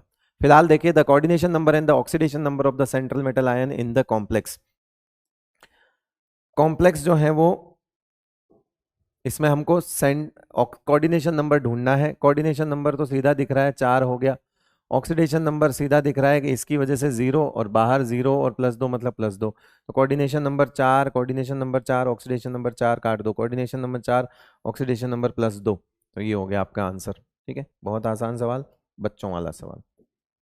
इसमें से बाइडेंटेड और डाइडेंटेड लिगेंड कौन सा है, सुनो बेटा, बाइडेंटेड और बाइडेंट, ये ऑक्जेलेट हो गया आपका, यही होगा, है ना। इसमें ऑप्शन देखते ही टिक हो रहा है, जल्दी। The oxidation and the coordination number, इसमें देखो ये जीस सॉल्ट है बेटा, है ना, यहाँ से पोटेशियम हटा के इधर माइनस लगा दिया, जीस सॉल्ट ही तो है। तो इसमें क्या होगा, इसकी वजह से 1, और ये कितने बॉन्ड बनाएगा, 1, ये कितने बॉन्ड बनाएगा, 3, तो कोऑर्डिनेशन नंबर कितना हो गया, 4, कोऑर्डिनेशन नंबर कितना हो गया 4, और ऑक्सीडेशन नंबर कितना हो गया, इसकी वजह से 0, इसकी वजह से +3 चढ़ेगा, +3 और -1, +3 और -1 हिसाब कितना हो जाएगा, +2 हो जाएगा। तो ये ऑक्सीडेशन नंबर हो गया +2। तो +2 तो इसका ऑक्सीडेशन नंबर है, और कोऑर्डिनेशन नंबर कितना है बेटा 4। ये लो, ये जीस सॉल्ट का ऑक्सीडेशन और कोऑर्डिनेशन नंबर है। नेक्स्ट है आपका incorrect statement about DMG. It is a tetradentate ligand, chelating ligand, yes, ring बना रहा है, donor atom is nitrogen, yes, in gravimetric determination of NI is used. तो इनकरेक्ट क्या है, ये टेट्राडेंटेड नहीं होता है, तो यही इनकरेक्ट हो गया। ये बाइडेंटेड लिगेंड होता है, वो डाइमर है इसलिए 4 जगह से देता है। तो डाइमर के लिए नहीं बोलते, लिगेंड तो एक ही यूनिट होगी, एक यूनिट तो बाइडेंटेड ही होगी। ये बहुत अच्छे से चीजों को एम्फेसाइज करके मैंने उस वक्त ही बता दिया था। विच of the following complex is not a chelate. Chelate के लिए जरूरी हो कि कम से कम बाइडेंटेड लिगेंड हो। डाई मिथाइल ग्लाइऑक्सिम चिलेट है, इथाइलिन डाईएमीन चिलेट है ना, tetraammine die chloro cobalt, tetraammine die chloro cobalt, इसमें डाई ग्लाइसिनेटो, ग्लाइसिन भी चिलेट है। तो ये चिलेट है, ये चिलेट है, यही नहीं है। सिंपल सिंपल सा सवाल है, आंसर हो गया थर्ड, इसमें कोई भी चिलेशन नहीं होगा। Next, which of the following has least conductivity in aqueous solution. Ions ढूंढो, आयंस ढूंढो, आयंस ढूंढो। ये क्या है, ऐसे क्या लिखा हुआ है, कुछ गड़बड़ लग रहा है। ये ना डब्बे गायब है इनके। CONH3 4Cl3, CONH3 3Cl3 और CONH3 5Cl3, CONH3 5Cl3। Okay, तो एक काम करते हैं अपन, इनको थोड़ा सा NH3, ये 5 हो जाएगा, ये Cl हो जाएगा, और बाहर जो है वो Cl2 हो जाएगा।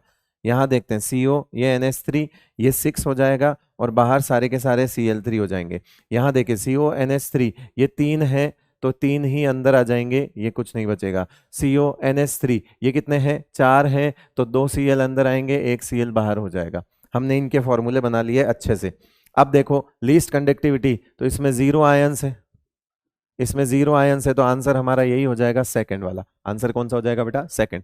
इसमें कितने आयन है, 2 आयंस। इसमें कितने आयन है, 3 आयंस, 2 बाहर 1 डब्बा, 3 बाहर 1 डब्बा, 4 आयंस। तो आप चाहो तो अब इनमें अरेंज भी कर सकते हो कि नंबर ऑफ आयंस से हम कंडक्टिविटी देख लेंगे। उसमें 0 आयन है, न्यूट्रल कॉम्प्लेक्स है, इसलिए उसमें नहीं होगा। क्या कह रहा है, if EAN of a central metal ion X plus 2 in a complex is 34 and the atomic number of X is 28, the number of monodentate ligands present in the complex are। okay, हम ये जानते हैं कि EAN जो होता है वो क्या होता है हमारा, ऑक्सीडेशन स्टेट है ना, क्या होता है, Z minus oxidation state plus number of electron या इलेक्ट्रॉन्स गैन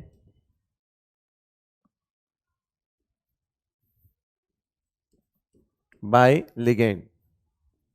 ठीक है, यही होता है। हमको ये पता करना है, इसको हम मान लेते हैं हमारे, कुछ भी मान लेते हैं, ये चीज हमको पता करनी है। ठीक है, ये दिया हुआ है, EAN दिया हुआ है 34, 34 इज इक्वल्स टू 28 और +2 है, यानी कि -2 दिया हुआ है ना। ऑक्सीडेशन स्टेट दी हुई है ना, +2 लिखा हुआ है, यानी कि ऑक्सीडेशन स्टेट +2 है। ठीक है, और अब हमको क्या करना है, ये निकालना है। तो इसको अपन क्या बोल दें, इसको इसको इसको इसको इसको इलेक्ट्रॉन बोल दें, ई बोल देते हैं, तो ये ई। अब बताओ कैसे निकालोगे, ये कितना हो गया, 34 28 -2, ये कितना होगा 26 है ना, ये कितना हो जाएगा 26 हो जाएगा। अब ई बराबर क्या हो जाएगा, जरा बताओ, ई बराबर क्या हो जाएगा, ई बराबर क्या हो जाएगा, अगर इसको इधर ले जाओगे तो ये क्या हो जाएगा, माइनस होएगा, 34 - 26 हो जाएगा, कितना हो गया ये कितना हो गया 8, 8 इलेक्ट्रॉन, यानी कि नंबर ऑफ इलेक्ट्रॉन्स कितने आ गए 8। तो लिगेंड्स कितने हो गए, और एक लिगेंड कितने हो जाएंगे, 8 डिवाइड बाई 2 कर दोगे तो कितना हो जाएगा 4। ठीक है, क्योंकि एक इलेक्ट्रॉन देते, 2 इलेक्ट्रॉन देते हैं ना एक लिगेंड।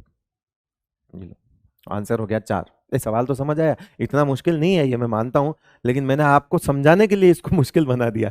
आप इसको डायरेक्ट भी कर सकते हो, दिमाग लगाओ कि भाई अगर +2 में है तो इसका मतलब है कि ये 28 अगर उसका एटॉमिक नंबर है तो अभी इस हिसाब से ये 26 हो रहा है। यहां तक का हिसाब आपके दिमाग में 26 हो जाना चाहिए। अब 26 में कितना जोड़ोगे कि 34 हो जाए? तो 26 में 8 जोड़ूंगा, 8 इलेक्ट्रॉन जोड़ूंगा तो 34 हो जाएगा। 26 प्लस 8 34, है ना? उतना ही करना है हमको ईएन के हिसाब से। अब 8 इलेक्ट्रॉन जोड़ने का मतलब है एक लिगेंड, और सारे मोनोडेंटेट इसने कहा एक लिगेंड 2 इलेक्ट्रॉन देता है, तो 8 इलेक्ट्रॉन कितने लिगेंड से मिलेंगे? 4 लिगेंड से मिलेंगे, तो नंबर ऑफ लिगेंड्स कितने हो जाएंगे? 4 हो जाएंगे। ठीक है, मैंने आपको एक बहुत मतलब प्रॉपर वे में करके बता दिया है। हो सकता हो ये प्रॉपर वे की वजह से तुम्हारे लिए मुश्किल हो गया हो, तो कोई बात नहीं, मैंने जो सोचा अभी उस हिसाब से भी करके देख लेना, थोड़ा सा और सिंपल और जल्दी भी हो जाएगा ये सवाल। लेकिन होता है ना, कई बार नोट्स देखोगे, effective atomic number of chromium, इसका इफेक्टिव एटॉमिक नंबर निकाल सकते हो 24, और इसमें इसका +3 है यानी कि -3, क्योंकि ये ऑक्सीडेशन नंबर इसका कितना आ रहा है? +3 आ रहा है बेटा। ठीक है, -3 हो गया, प्लस ये कितना हो जाएंगे? 12। अब देख लो कितना हो गया, 24 में से 3 गए तो 21 + 12 33। सही है, सही है।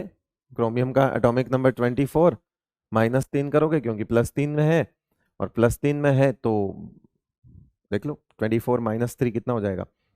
21, 21 और +12 कितना हो जाएगा? 21 10 31 और 2 33, तो 33 हो गया। ये इसका इफेक्टिव एटॉमिक नंबर हो गया। क्लियर भाई? Which gives only 25% mole of AgCl when react with AgNO3। देखते जाओ, कौन सिर्फ 1/4 देगा? एक चौथाई, एक चौथाई AgCl मिलाना है। एक चौथाई का मतलब है हमारे पास ये रहा PT, ये रहा NH3। देखो प्लेटिनम +2 में है बेटा, और प्लेटिनम +4 में है, प्लेटिनम +4 में है और प्लेटिनम +4 में है। उसको तो वैसे ही काट दो, क्योंकि ये तो स्क्वायर प्लेनर कॉम्प्लेक्स है ना, तो ये क्या करेगा? PTNH3 4 अंदर आएगा और Cl2 बाहर आएंगे, है ना, क्योंकि स्क्वायर प्लेनर कॉम्प्लेक्स है, तो ये तो वैसे ही गया। और ये जो है आपका बनेगा PTNH3 5, एक Cl अंदर आएगा क्योंकि कोऑर्डिनेशन नंबर 6 करना है, तो एक Cl अंदर आएगा तो 3 Cl बाहर जाएगा। PTNH3 4, तो 2 Cl अंदर आएंगे, और 2 Cl अंदर आएंगे तो 2 Cl बाहर जाएंगे। फिर PT, फिर NH3, फिर 3, फिर Cl3, एक Cl बाहर जाएगा। देखो 4 Cl टोटल है, 4 में से 4 का 25% मतलब एक चौथाई यानी कि एक, तो आंसर तो हमारा यही हो गया कि यहां से हमको एक AgCl मिलेगा, है ना, जो कि 25% क्लोराइड आयन है, इज आयोनाइजेबल। ये लो, ठीक है भाई, समझ गए बात को? ऊपर वाला स्क्वायर प्लेनर है, ठीक है, कॉम्प्लेक्स स्क्वायर प्लेनर है मान लिया, लेकिन आप ऐसा देख सकते हो इसको डायरेक्ट कि उसको रेस से वैसे ही बाहर कर दो कि अगर आप देखोगे तो ये तो 100% हो गया ना। अगर आप इसके AgCl स्क्वायर प्लेनर हो, ऑक्टाहेड्रल हो, फर्क नहीं पड़ता, लेकिन अगर आप देखोगे कि हमको, हाँ आपके दिमाग में एक डाउट आएगा कि मैंने ये बोला था कि अगर वो प्लेटिनम +2 में है तो कोऑर्डिनेशन नंबर 4 होता है, ये सिखाया हुआ है, प्लेटिनम +4 में है तो कोऑर्डिनेशन नंबर, ये चीज इस सवाल में अच्छी है ध्यान रखने की, कोऑर्डिनेशन नंबर 6 होता है। साइनाइड नहीं है, ये कोऑर्डिनेशन नंबर है ना, साइनाइड नहीं है, कोऑर्डिनेशन नंबर है। तो ठीक है, हमने 4 कोऑर्डिनेशन नंबर के हिसाब से 2 Cl बाहर कर दिए क्योंकि वो +2 में है, तो 2 Cl बाहर कर दिए तो फिर तो 100% AgCl का मोल आ जाएगा यहाँ पे।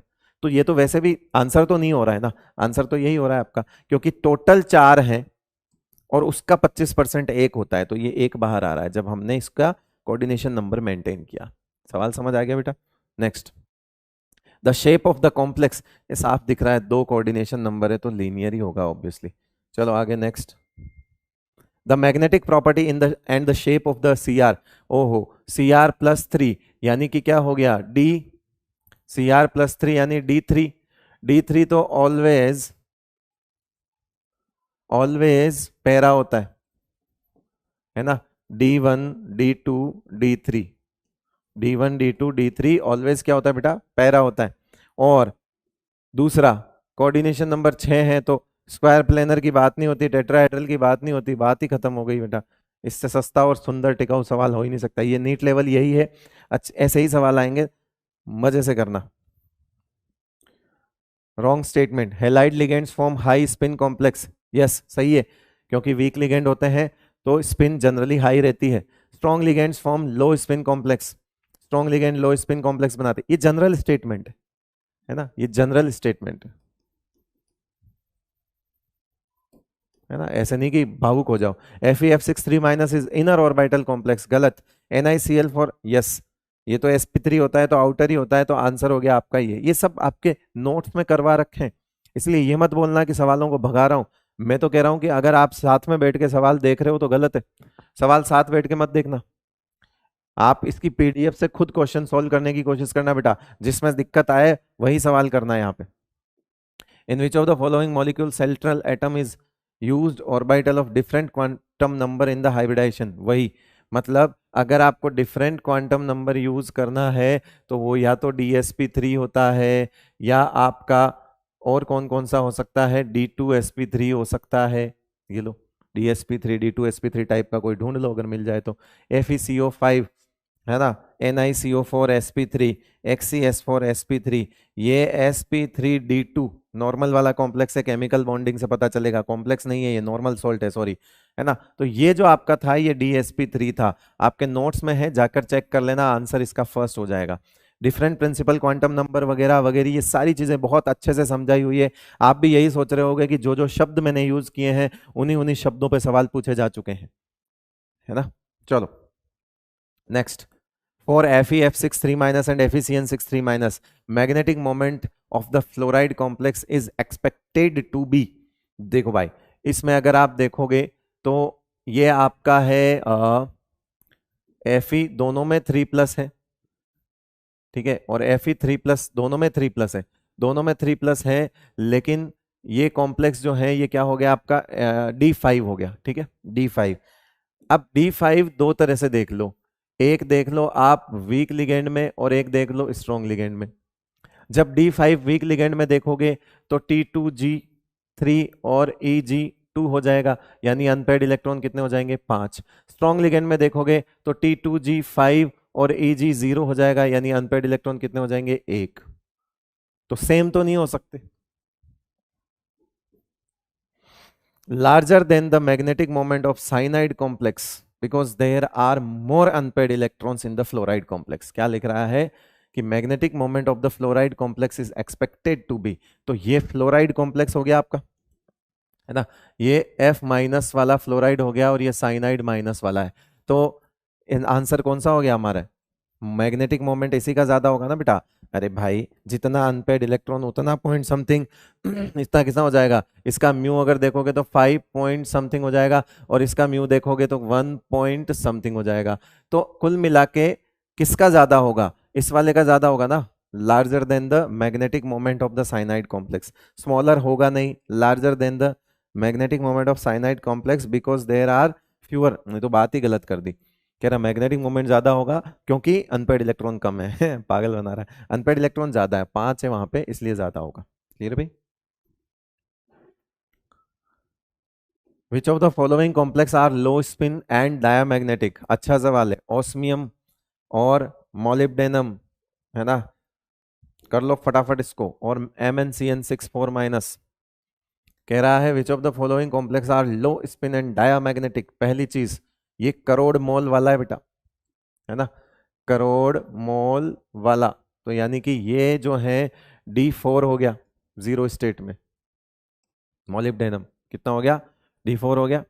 अरे भाई, नीचे वाले में D4 एग्जिस्ट करता है ना, 4D सीरीज में, ये 4D सीरीज का एलिमेंट है, 3D सीरीज में नहीं करता, 4D सीरीज में D4 होता है, 4D सीरीज में D4 होता है, तो ये मोलिब्डेनम है, तो ये तो हो जाएगा, कोई दिक्कत ही नहीं है। अनपेड इलेक्ट्रॉन ढूंढ ले, अनपेड इलेक्ट्रॉन ढूंढो और कर लो काम, अभी बताते हैं आप।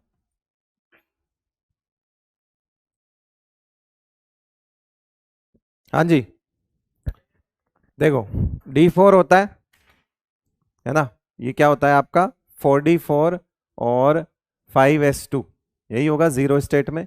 तो ये पहले 2 इलेक्ट्रॉन इधर आएंगे तो ये कितना हो जाएगा 4D6 हो जाएगा। अब 4D6 स्ट्रॉन्ग लिगेंड में, यानी D6 स्ट्रॉन्ग लिगेंड में, तो T2G6 Eg0, अनपेड इलेक्ट्रॉन 0। उसी तरह से वो ऑस्मियम वाला है, ऑस्मियम वाला, ऑस्मियम के लिए क्या लिखोगे, फिर रूठा ऑफिसर, तो यानी कि ये D6 है +2 में, और ये +2 में ही तो आ रहा है ना, ऑस्मियम +2 में ही तो है, D6 ऑस्मियम, और ऑस्मियम 2+ में आपका क्या हो जाएगा D6। अगेन ये भी क्या हो जाएगा, स्ट्रॉन्ग लिगेंड में T2G6 और Eg0 हो जाएगा, तो अनपेड इलेक्ट्रॉन ये भी 0 हो जाएगा। मैंगनीज, मैंगनीज +2 में Mn+2 D5 होता है, Mn+2 क्या होता है, D5, और D5 वो भी कौन से लिगेंड में, स्ट्रॉन्ग लिगेंड में, D5 स्ट्रॉन्ग लिगेंड में, तो क्या हो जाएगा T2G5 Eg0, बट यहाँ अनपेड इलेक्ट्रॉन 1 होगा तो ये पैरा हो जाएगा।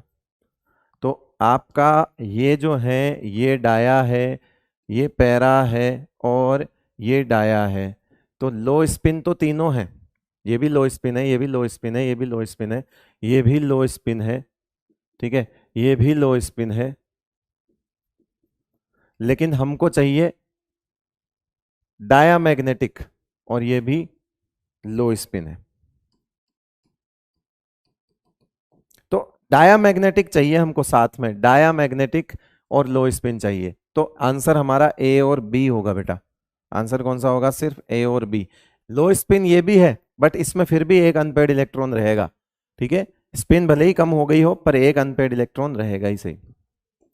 इन an octahedral crystal field T2G orbitals are raised in energy by 0.4 with respect to barycentre, नहीं, हमको पता है यहां से +0.6 डेल्टा ओ होता है ना, और यहाँ पे -0.4 डेल्टा ओ होता है, ये आपके T2G होते हैं और ये आपके Eg होते हैं। यहाँ पे हम एनर्जी क्या मानते हैं, 0, ये बेरी सेंटर होता है, ठीक है भाई। तो माइनस यानी कि lowered in energy by 0 point with respect to barycentre, yes, T2G नीचे वाले होते हैं, ये गलत हो गया, ये गलत हो गया, ठीक है। कितना कम होता है, -0.4 कम होता है, याद है। If delta O is less than pairing energy, यानी कि ये क्या हो जाए, वीक लिगेंड हो गया। वीक लिगेंड का मतलब हो गया D4 सिस्टम वीक लिगेंड में, D4 वीक लिगेंड में क्या हो जाएगा बेटा, T2G3 Eg1 हो जाएगा, लो T2G3 Eg1 आंसर हो गया सेकंड। मोस्ट स्टेबल कॉम्प्लेक्स, ये देखो जरा, मोस्ट स्टेबल, अच्छा कॉम्प्लेक्स की स्टेबिलिटी किन चीज़ों पे डिपेंड करती है, ये चीज़ मैं आपको शायद नहीं बताइए, एक स्लाइड उस पर ले लेते हैं। पहले तो ये देख लेते हैं, यहाँ से साफ पता चल रहा है H2O नहीं, EN ठीक है, EN अच्छा EN और NH3 में से ज़्यादा स्ट्रॉन्ग कौन होता है, कौन बताएगा, सोच के बताओ, EN और NH3 में से कौन सा ज़्यादा स्ट्रॉन्ग होता है, दोनों में नाइट्रोजन डोनर हैं, EN जो है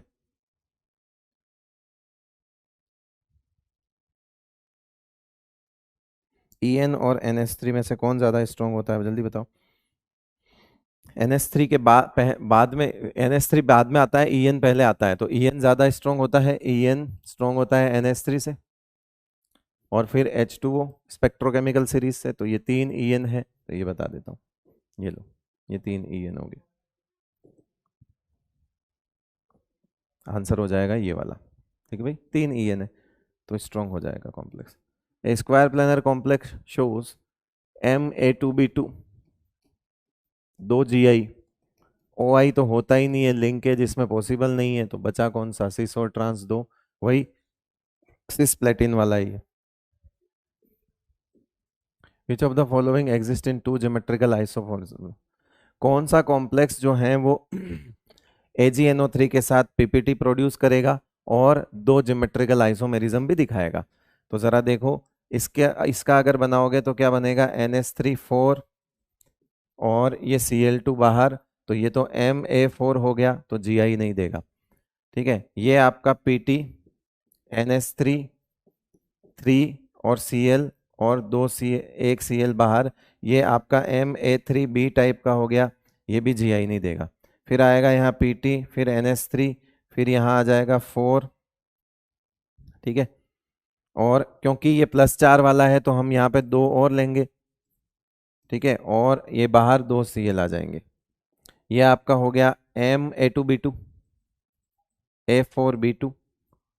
फिर आपका आ गया ये Pt, ये वाला देख लो, ये आपका आ गया Pt NH3 2, ठीक है, और Cl4 बाहर कुछ भी नहीं, Pt NH3 2 और Cl4 कोऑर्डिनेशन नंबर 6 हो गया। ये आपका ये आपका MB2A4 ऐसे समझ लो, इसको ऐसे कर लो, Ma2B4, है ना, ये दोनों सेम है। ये मैं आपको क्लियर कर देता हूं कि Ma4B2 और Ma2B4 ये दोनों सेम ही है ना, इससे फर्क नहीं पड़ता। बस ये ऐसे देखो कि 4 सेम है 2 सेम है, 4 सेम है 2 सेम है, ये एक इसको बोला बी किसको बोला, इससे फर्क नहीं पड़ता है, इसको सेम कंसिडर करो। ऐसे ऐसे सोचा करो, 4 सेम है 2 सेम है, यहाँ पे भी 4 सेम है 2 सेम है, इससे फर्क नहीं पड़ता है, दोनों सेम है। लेकिन पॉइंट ये है कि इसने 2 कंडीशन रखी कि दो दो GI भी देने चाहिए, ये क्या देने चाहिए, 2 GI। अब ये 2 GI तो दे देगा, बट नो AgCl PPT, इसलिए हमारा आंसर नहीं हो सकता, क्योंकि इसने कहा कि AgCl का PPT भी आना चाहिए और 2 GI भी होने चाहिए। अब ये देखो, क्या ये 2 GI दे देगा, यस, और क्या ये AgCl के PPT दे देगा, और वो भी कितने, यस 2 दे देगा। तो हमारा आंसर हो गया तीसरा। अब वहां पे देखो आप, क्या यहां AgCl के PPT आ जाएंगे, बट ठीक है, लेकिन नो GI नहीं होगा, इसलिए हमारा कट गया। इसने कहा कि ऑप्शन कट गए, GI भी देना चाहिए और 2 PPT भी आने चाहिए, तो GI भी देगा, ये Ma4B2 दो ज्योमेट्रिकल आइसोमर होंगे, कल पढ़ाया था, और AgCl का प्रेसिपिटेट भी आएगा। दोनों कंडीशन को फुलफिल कर रहा है तीसरा ऑप्शन। अच्छा सवाल है, मेहनत वाला सवाल है थोड़ा सा। ये A4 की वजह से नो GI, A3B का भी नो GI होता है, हम भी जानते हैं। हालांकि ये AgCl के PPT दे देंगे, बट हमको ऐसा नहीं कि एक ही कंडीशन पे जाना है, नहीं, AgCl का PPT पहला दे देगा, दूसरा दे देगा, बट GI नहीं देगा, हमको दोनों चीज चाहिए। करेक्ट है बेटा, चलो। cis PDEN2Cl2Br2 and trans PDEN2Cl2Br2, क्या है बताओ, सिस और ट्रांस दिया हुआ है, सिस और ट्रांस मतलब कौन से हो गए बेटा, ज्योमेट्रिकल आइसोमर हो गए, गलत, none of this, both are different compounds,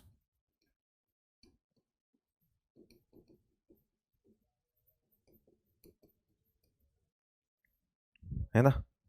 क्या हुआ, ठग गए अरे ऐसे थोड़ी होता है, अरे तो ठीक है, बोथ आर डिफरेंट, इसलिए यहाँ पे हमने ये चीज कर ली है। आइए आगे अगला देखें, विच of the following octahedral complex have maximum stereo isomers. Okay okay, ये M इन्होंने मेटल के लिए लिखा है, ये Ma6 हो गया, ये Ma4B हो गया, ठीक है, नहीं, ये ऐसा हो गया, MAAB4 हो गया, ये MAA2B2 हो गया, है ना, और ये MAA3 हो गया। इसके SI कितने होते हैं, 3, याद करो, ये वाला कॉम्प्लेक्स हो गया आपका।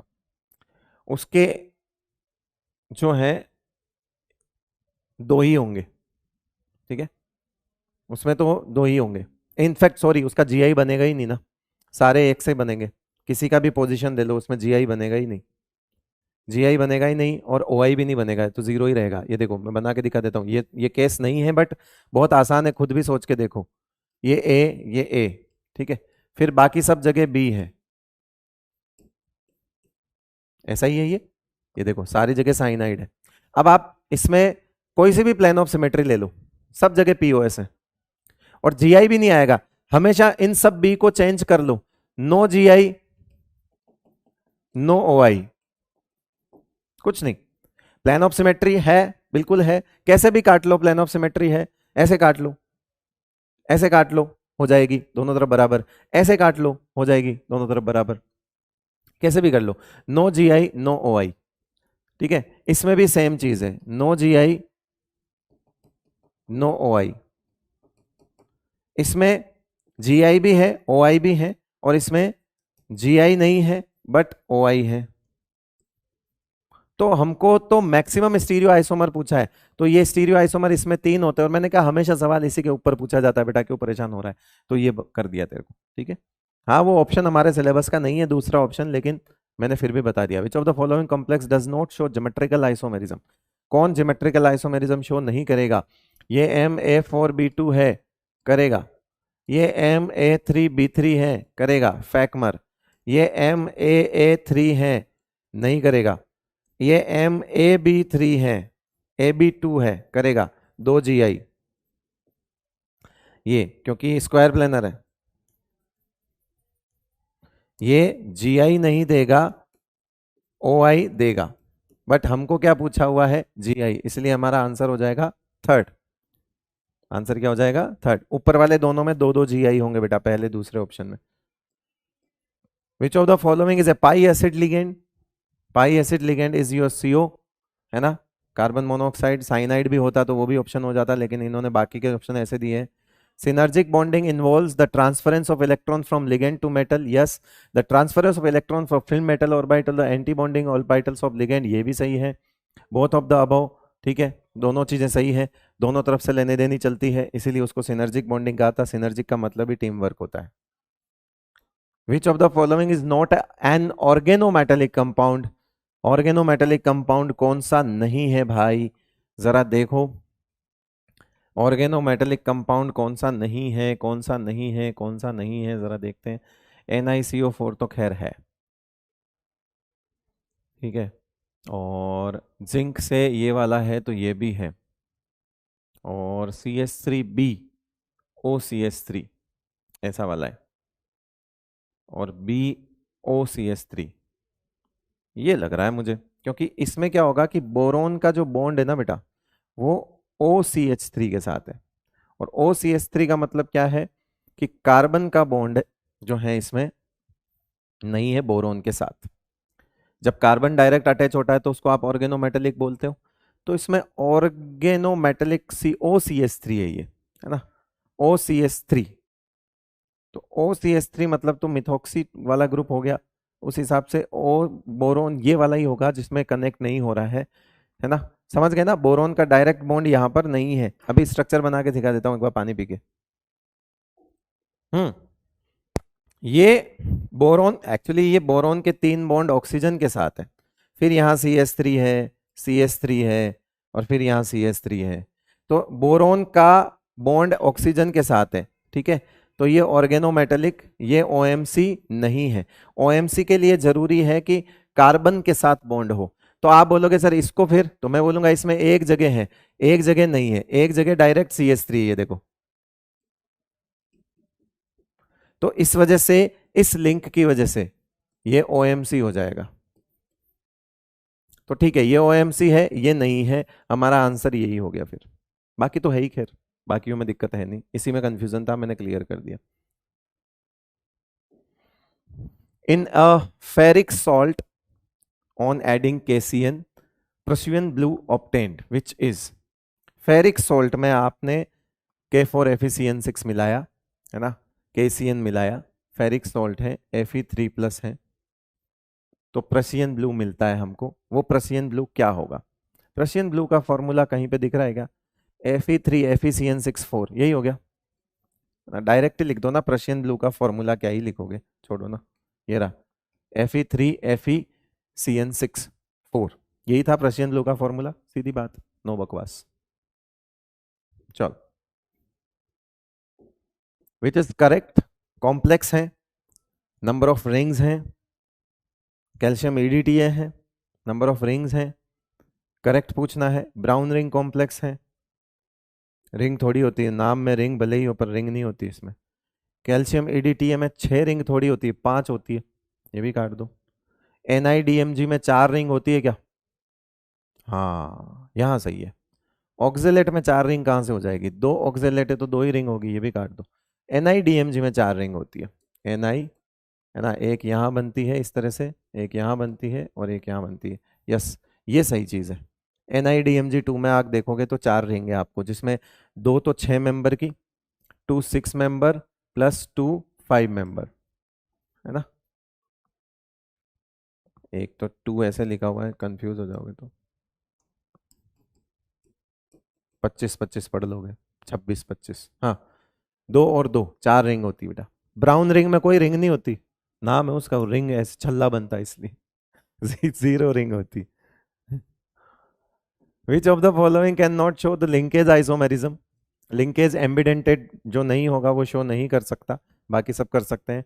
ये कर सकता है ना, ये भी कर सकता है, यहाँ एन सी हो सकता है, यहाँ एन सी एस हो सकता है, यहाँ ओ एन ओ हो सकता है, ठीक है। तो ये कर सकते हैं बट वो नहीं कर सकता, तो हम NiCO4 ये तुम कर लेना यार, ये मैं होमवर्क दूंगा, है ना। सारे कॉम्प्लेक्स आपके पास हैं, ये होमवर्क कर लेना। कौन सा कंपाउंड कलर्ड नहीं है, कौन सा कंपाउंड कलर नहीं है, कौन सा कंपाउंड कलर नहीं है। देखो इनमें तो कलर होता ही है, यहाँ पे कैडमियम जो है, कैडमियम जो है वो यहाँ पे कितना है, +2 है, D10 कॉन्फ़िगरेशन है। यहाँ पे कॉपर +2 है, ये D9 है, ये D10 है। तो मेरे ख्याल से ये वाला कॉम्प्लेक्स जो है वो कैडमियम का कलरलेस है। इनके तो कलर होते ही हैं, K4FeCN6, और इनके तो T2GEG की वजह से ही कलर हो जाते हैं, ठीक भाई, K3FeCN6, तो ये तो मेरे ख्याल से कलर्ड ही है, ठीक है, ये तो कलर्ड है। K4FeCN6 का भी कलर होता है। K4FeCN6 में जो आपका कलर है वो DD ट्रांजिशन की वजह से आता है ना। K4FeCN6 में DD ट्रांजिशन की वजह से कलर आता है, T2GEG ट्रांजिशन की वजह से कलर आता है, ठीक है ना बेटा। ठीक है, क्यों, क्योंकि ये D6 होता है, D10 नहीं होता, D6 होता है, अनपेड इलेक्ट्रॉन नहीं होता, बट T2GEG ट्रांजिशन होते की वजह से होता है ऐसा। चलिए, तो वो D10 की वजह से बेटा आपका क्या होगा, कलरलेस होगा। Concentrate H2SO4 will not dehydrate the following complex. बाहर जिसमें पानी है खा जाएगा, हो जाएगा, बाहर पानी है खा जाएगा, इसमें बाहर पानी नहीं है नहीं खा पाएगा, तो आंसर कौन सा हो जाएगा आपका, थर्ड। क्लियर है। एक सेकंड, मेरे को अभी अचानक से ऐसा लगा कि मैंने प्रशियन ब्लू का आंसर गलत लगाया है। हाँ, इसका Fe4FeCN6 होता है बेटा, इसका आंसर 4 कर देना, ये गलती से मैंने 2 लगा दिया। आंसर करेक्ट कर लेना, इसका आंसर 4 कर लेना, इस वाले सवाल का आंसर 4 कर लेना। ये सवाल पहले अभी थोड़ी देर पहले करवाया था, इसका आंसर ठीक कर लेना, Fe4FeCN6, इसका आंसर ठीक कर लेना, है ना। चलो आगे बढ़ते हैं, फटाफट फटाफट, जो चीज आप कर सकते हो होमवर्क लिखूंगा। स्कैंडियम H2O, स्कैंडियम 3+, स्कैंडियम +2 में कितना होता है, स्कैंडियम +2 में D2 होता है, तो स्कैंडियम 3+ में कितना हो जाएगा, D1। अब D1 D2 D3 तो क्या होता है, हमेशा ही पैरा होता है और इनर होता है, ठीक है, तो कलर्ड होगा और पैरामैग्नेटिक होगा, स्कैंडियम 3+, सही है ना। नहीं सॉरी, मैंने गलती लिख दिया, स्कैंडियम +2 में, स्कैंडियम +2 में D1 होता है, तो स्कैंडियम 3+ में D0 हो जाएगा, ये डायामैग्नेटिक होगा,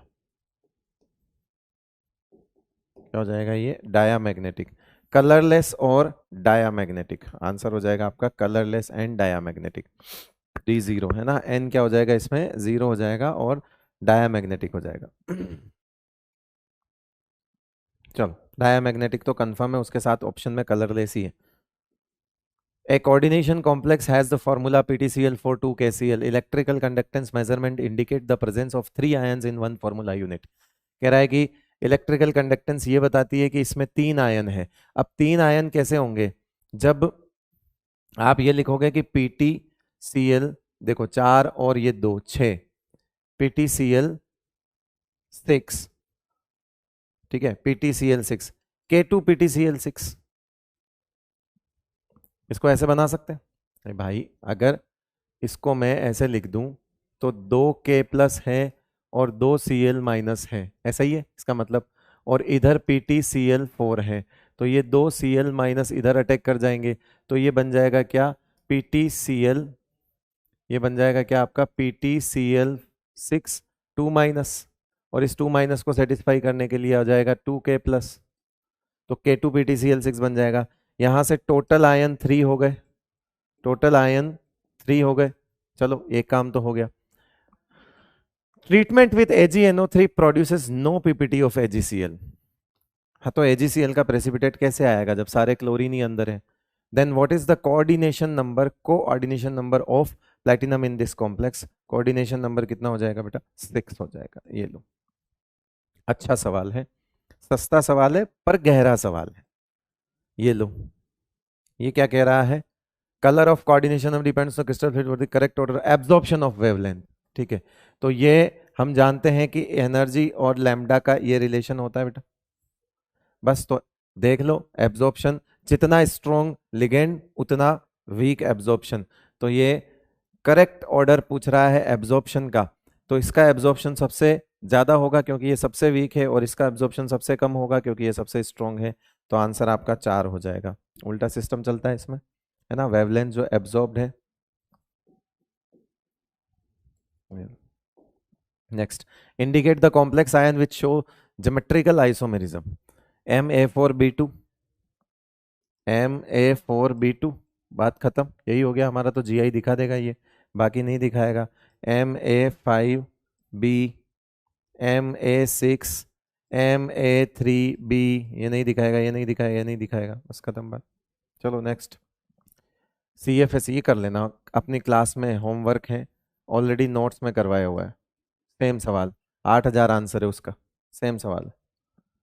Due to the presence of ambidentate ligands, coordination compounds show the isomerism. Palladium complex of PD and PD R, है ना, C6H52 HCN2।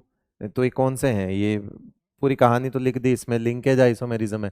एम्बिडेंटेड लिगेंड की वजह से कौन सा होता है? लिंकेज आइसोमेरिज्म होता है।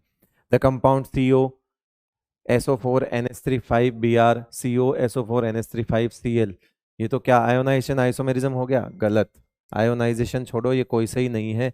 अगेन ठगे गए, ये दोनों अलग है, इधर Br है इधर Cl है बेटा, दोनों कंपाउंड अलग है, दोनों कंपाउंड क्या है? अलग है, no isomerism. What kind of isomerism exists between CrH2O6Cl3 and CrH2O5Cl2? ये पानी का मॉलिक्यूल अंदर बाहर हुआ है, इसका मतलब है ये कौन सा आइसोमेरिज्म है बेटा? हाइड्रेट आइसोमेरिज्म है। एनसीईआरटी एग्जाम पे सीधे सीधे सवाल टपकेंगे इस साल में, बता रहा हूं आपको। Identify the optically active compounds from the following. Optically active ढूंढना है। देखो बेटा, ये आपका Ma5B हो गया, काट दो। ट्रांस आपका देगा नहीं, सिस दे देगा। और ये आपका MAA3 होता है, ये ऑप्टिकली एक्टिव होता है, और ये सिस वाला भी एक्टिव होता है। यानी आंसर हो जाएगा आपका पहला A और C। आंसर क्या हो जाएगा आपका?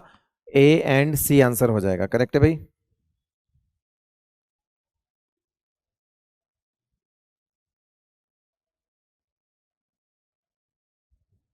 ठीक है भाई,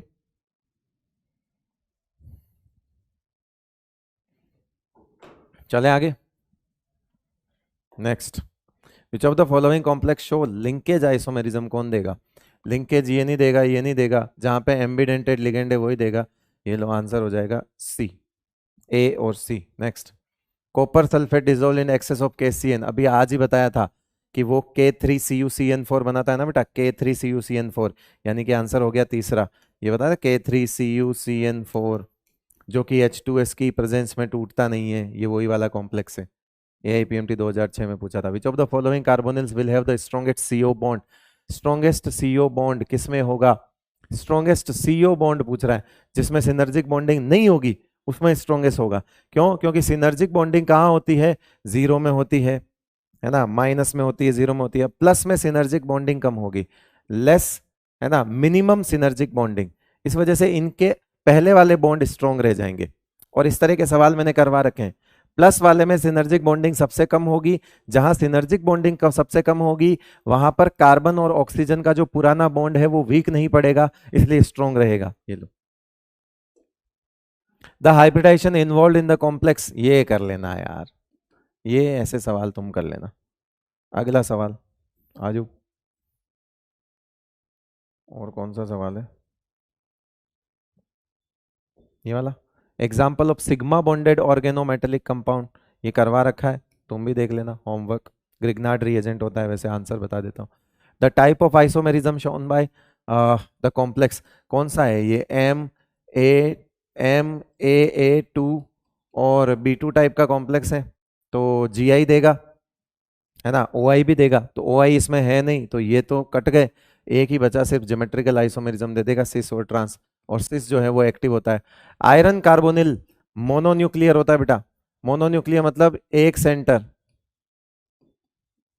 ये Fe ये ऐसा होता है, CO CO CO CO और CO बनाए हुए हैं चित्र और दिए हुए हैं, 2018 में पूछा है ये। What is the correct electronic configuration of K4 ये कर लेना होमवर्क, है ना। D6 स्ट्रॉन्ग लिगेंड, होमवर्क भी हटा दो, D6 स्ट्रॉन्ग लिगेंड में हो जाएगा T2G6Eg0, ये लो आंसर हो जाएगा second. Next, which of the following is not correct about the carbon monoxide? It reduces oxygen carrying ability of blood, सही है ये तो। The carboxyhemoglobin is less stable than the oxyhemoglobin, गलत। It produces due to incomplete combustion, carbon monoxide, हाँ yes, पूरी oxygen दोगे तो CO2 बन जाएगा। इट फॉर्म्स कार्बोक्सी हीमोग्लोबिन, ये भी सही है, ये गलत लिखा हुआ है, एक्चुअली कार्बोक्सी हीमोग्लोबिन ज्यादा स्टेबल होता है ना, ऑक्सी हीमोग्लोबिन से, तो इसलिए हमारे ब्लड को ऑक्सीजन के साथ कॉम्प्लेक्स बनाने से ज्यादा कार्बन मोनोऑक्साइड के साथ कॉम्प्लेक्स बनाने में मजा आता है। यही कारण है कि जहां कहीं पे भी कार्बन मोनोऑक्साइड होती है, हमारा ब्लड ऑक्सीजन के साथ कॉम्प्लेक्स बनाना छोड़ के कार्बन मोनोऑक्साइड के साथ कॉम्प्लेक्स बनाना शुरू कर देता है, क्योंकि कार्बन मोनोऑक्साइड बहुत अच्छा लिगेंड है, उसकी बाइंडिंग कैपेसिटी बहुत बढ़िया है। तो आयरन को क्या मतलब है कि तुम जिंदा रहोगे ही नहीं रहोगे, तुम्हारे ब्लड के अंदर जो हीम आयरन होता है उसको नहीं मतलब कि किसके साथ, उसको नहीं पता, उसको तो कॉम्प्लेक्स स्ट्रॉन्ग बनाना है, उसके जिंदगी में उसको सिखाया हुआ है, वो तुम्हारी जान की परवाह नहीं करता, वो तो कार्बन मोनोऑक्साइड के साथ चिपट जाएगा और तुम सिमट जाओगे, समझ रहे हो। हाँ, तो इसलिए ध्यान रखना, वो लेस स्टेबल नहीं होता है, वो ज्यादा स्टेबल होता है। हमारे ब्लड के अंदर जो आयरन है उसको कार्बन मोनोऑक्साइड ज्यादा पसंद है, ऑक्सीजन को कभी भी लात मार देगा वो, हाँ, और फिर तुम्हें भी मार देगा, इसलिए ध्यान रखना। ये तो तुम कर लेना, होमवर्क है, करवा रखा भी है। अगेन प्रसियन ब्लू का फॉर्मूला ऊपर आ गया है, एक बार फिर से देख लेना, आंसर 4 है, जेई मेंस का सीधा सवाल नीट में पूछा हुआ है, देख लो आप खुद। डबल सॉल्ट का एग्जाम्पल ये नहीं है, क्योंकि ये ऐसा होगा CuNH3 4, है ना, SO4, और ये हो जाएगा आपका K4FeCN6, तो ये तो कॉम्प्लेक्स हो गए, तो ये हो गया A और C, यानी कि AC ऐसी चलाओ, लो भाई ठीक है, ये डबल सॉल्ट के एग्जांपल, जेई मेंस 2023 का सवाल। अगला सवाल, विच of the following complex will show the largest splitting of D orbital? जितना स्ट्रॉन्ग लिगेंड उतनी ज्यादा स्प्लिटिंग, जितना स्ट्रॉन्ग लिगेंड उतनी ज्यादा स्प्लिटिंग, यानी कि ligand strength is directly proportional to delta O, यानी कि ये आपका आंसर हो गया। नेक्स्ट कह रहा है the magnetic moment of the transition metal compound has been calculated to, 3 unpaired निकालने बेटा, अब 3 अनपेड तुम निकाल लेना, ये कर लेना बेटा होमवर्क, ठीक है। चलो next, JEE main 2023, the D electronic configuration tetrahedral crystal is, हाँ, तो कह रहे कि द एम एंड एन के अनपेड इलेक्ट्रॉन्स निकालो, sum of M and number of unpaired electron is, sum of M and number of unpaired electron is, sum of M and number of unpaired electron, मेरे को समझ में भी नहीं आया ये सवाल, कुछ स्पेलिंग मतलब कुछ लैंग्वेज एरर लग रही मुझे। अनपेड इलेक्ट्रॉन, पहले तो इसमें एक भर के देख लेते हैं, कोबाल्ट +2 आ रहा है, कोबाल्ट +2 में D7 हो गया, ठीक है। अब D7 में हम भरेंगे, ये क्योंकि टेट्राहेड्रल है तो उल्टा चलता है, नीचे 2 आएंगे और ऊपर 3 आएंगे टेट्राहेड्रल में, तो ये तो होता है आपका T2 और ये होता है E, तो D7 का मतलब, और भरते हैं इसमें तो पैटर्न कैसा होता है, ऊपर नीचे होता है, 1 2 3 4 5 6 7, ठीक है। तो ये तो हो गए आपके, ओके समझ आ गया, ये तो M तो हो गए आपके 4, ठीक है, या यूं कह दूं, इसको लिख दूं E4 T2 3, तो यहाँ पे M तो हो गया अपना कितना 4, और नंबर ऑफ अनपेड इलेक्ट्रॉन कितने हैं इसमें 3, तो 4 + 3 कितना हो जाएगा, आंसर हो जाएगा आपका 7 हो जाएगा, ठीक है भाई, आंसर कितना हो जाएगा इसका 7, 3 इधर और 4 इधर, 1 2 3 4 5 6 7, ऐसे ही भरेंगे ना। उल्टा चलता है इसमें, 3 नीचे नहीं होते, ऊपर होते हैं, ठीक है। ये सवाल इसी से हो सकता है, इसी से करवा लिया। मतलब ऑप्टिकली एक्टिव पूछ रहा है बेसिकली, ऑप्टिकली एक्टिव।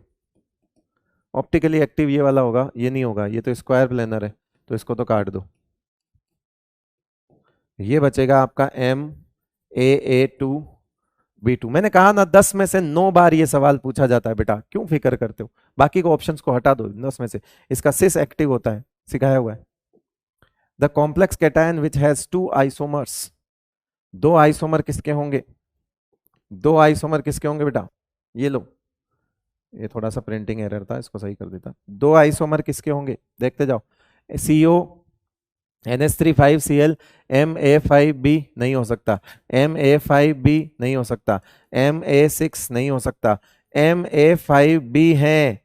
बट इसमें से वो स्टीरियो की तो बात ही नहीं हो रही है।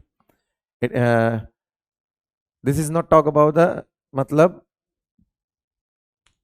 ये जो है मेरे ख्याल से स्टीरियो, एक सेकंड, स्टीरियो की बात तो नहीं कर रहा है, ये बात कर रहा है एम्बिडेंटेड लिगेंड की, ये लिंकेज दे देगा, तो इस वजह से आंसर 4 आ गया। तो ये तो हटाओ, इसमें लिंकेज विंकेज आ जाएगा, इसलिए 4 हो जाएगा। बाकी में तो कुछ किसी तरह का आइसोमेरिज्म नहीं आएगा, इसमें स्ट्रक्चरल आइसोमेरिज्म आ जाएगा। Okay, the hybridization and magnetic behaviour of cobalt CONH3 6 3+, ये आप कर लेना, है ना। होमवर्क जो चीजें दे रहा हूं वो आप कर सकते हो, इसलिए दे रहा हूं, कहीं पे नहीं अटकोगे। The number of paramagnetic species from the following, खाली नंबर निकालना आपको पैरामैग, ये भी सारे कॉम्प्लेक्स अपने नोट्स में है, होमवर्क कर लेना, सारे नोट्स में है, एक एक चीज जो है वो नोट्स के अंदर है हमारे पास। नेक्स्ट,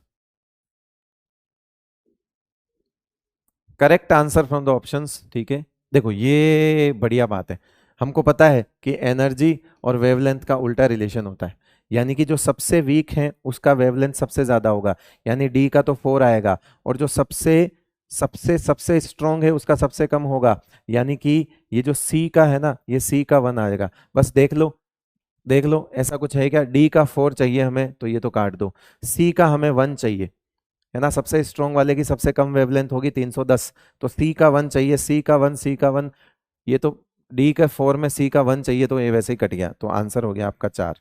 बाकी ए का 3 और बी का 2 भी आप करके देख सकते हो, ठीक है बेटा, ये लो ऐसे कर लोगे, है ना, क्योंकि ए में एक क्लोरीन आ गया तो थोड़ा वीक हो जाएगा, तो उसकी वेवलेंथ थोड़ी ज्यादा हो जाएगी, तो थोड़ी ज्यादा इनमें से थोड़ी ज्यादा, मतलब ए का 3 हो जाएगा, 535 बोला है, ठीक है भाई। Total number of moles of AgCl precipitated on the addition of excess of AgNO3, 1 mole of, इसमें से टोटल नंबर ऑफ मोल्स निकालना है, ठीक है। सम पूछ रहा है, सम पूछ रहा है नहीं पूछ रहा है हमको नहीं पता, यहां से तो एक AgCl आ रहा है, यहां से 2 AgCl आ रहे हैं, और यहां से 0 AgCl, और यहां से 2 AgCl। अगर सम पूछ रहा है तो भी देख लेना भाई, नहीं पूछ रहा है तो सम ही पूछ रहा है वैसे, 1 2 3 और 2 5, टोटल 5, सम कितना हो जाएगा इनका? 5 हो जाएगा, 5 AgCl। ये लो, जेई मेन 2023 का सवाल। Correct order off spin only magnetic moment of the following complex, सबसे वीक का अनपेड इलेक्ट्रॉन सबसे ज्यादा होगा। आयरन के अंदर 4 अनपेड इलेक्ट्रॉन है, कोबाल्ट +3 में कितना होता है आपका? कोबाल्ट +3 में भी D6 हो जाएगा, और कोबाल्ट +3 में यहाँ पे भी D6 हो जाएगा, ठीक है। यहाँ पे कोबाल्ट +3 में D6, यहाँ पे कोबाल्ट +3 में D6, और ये भी D6,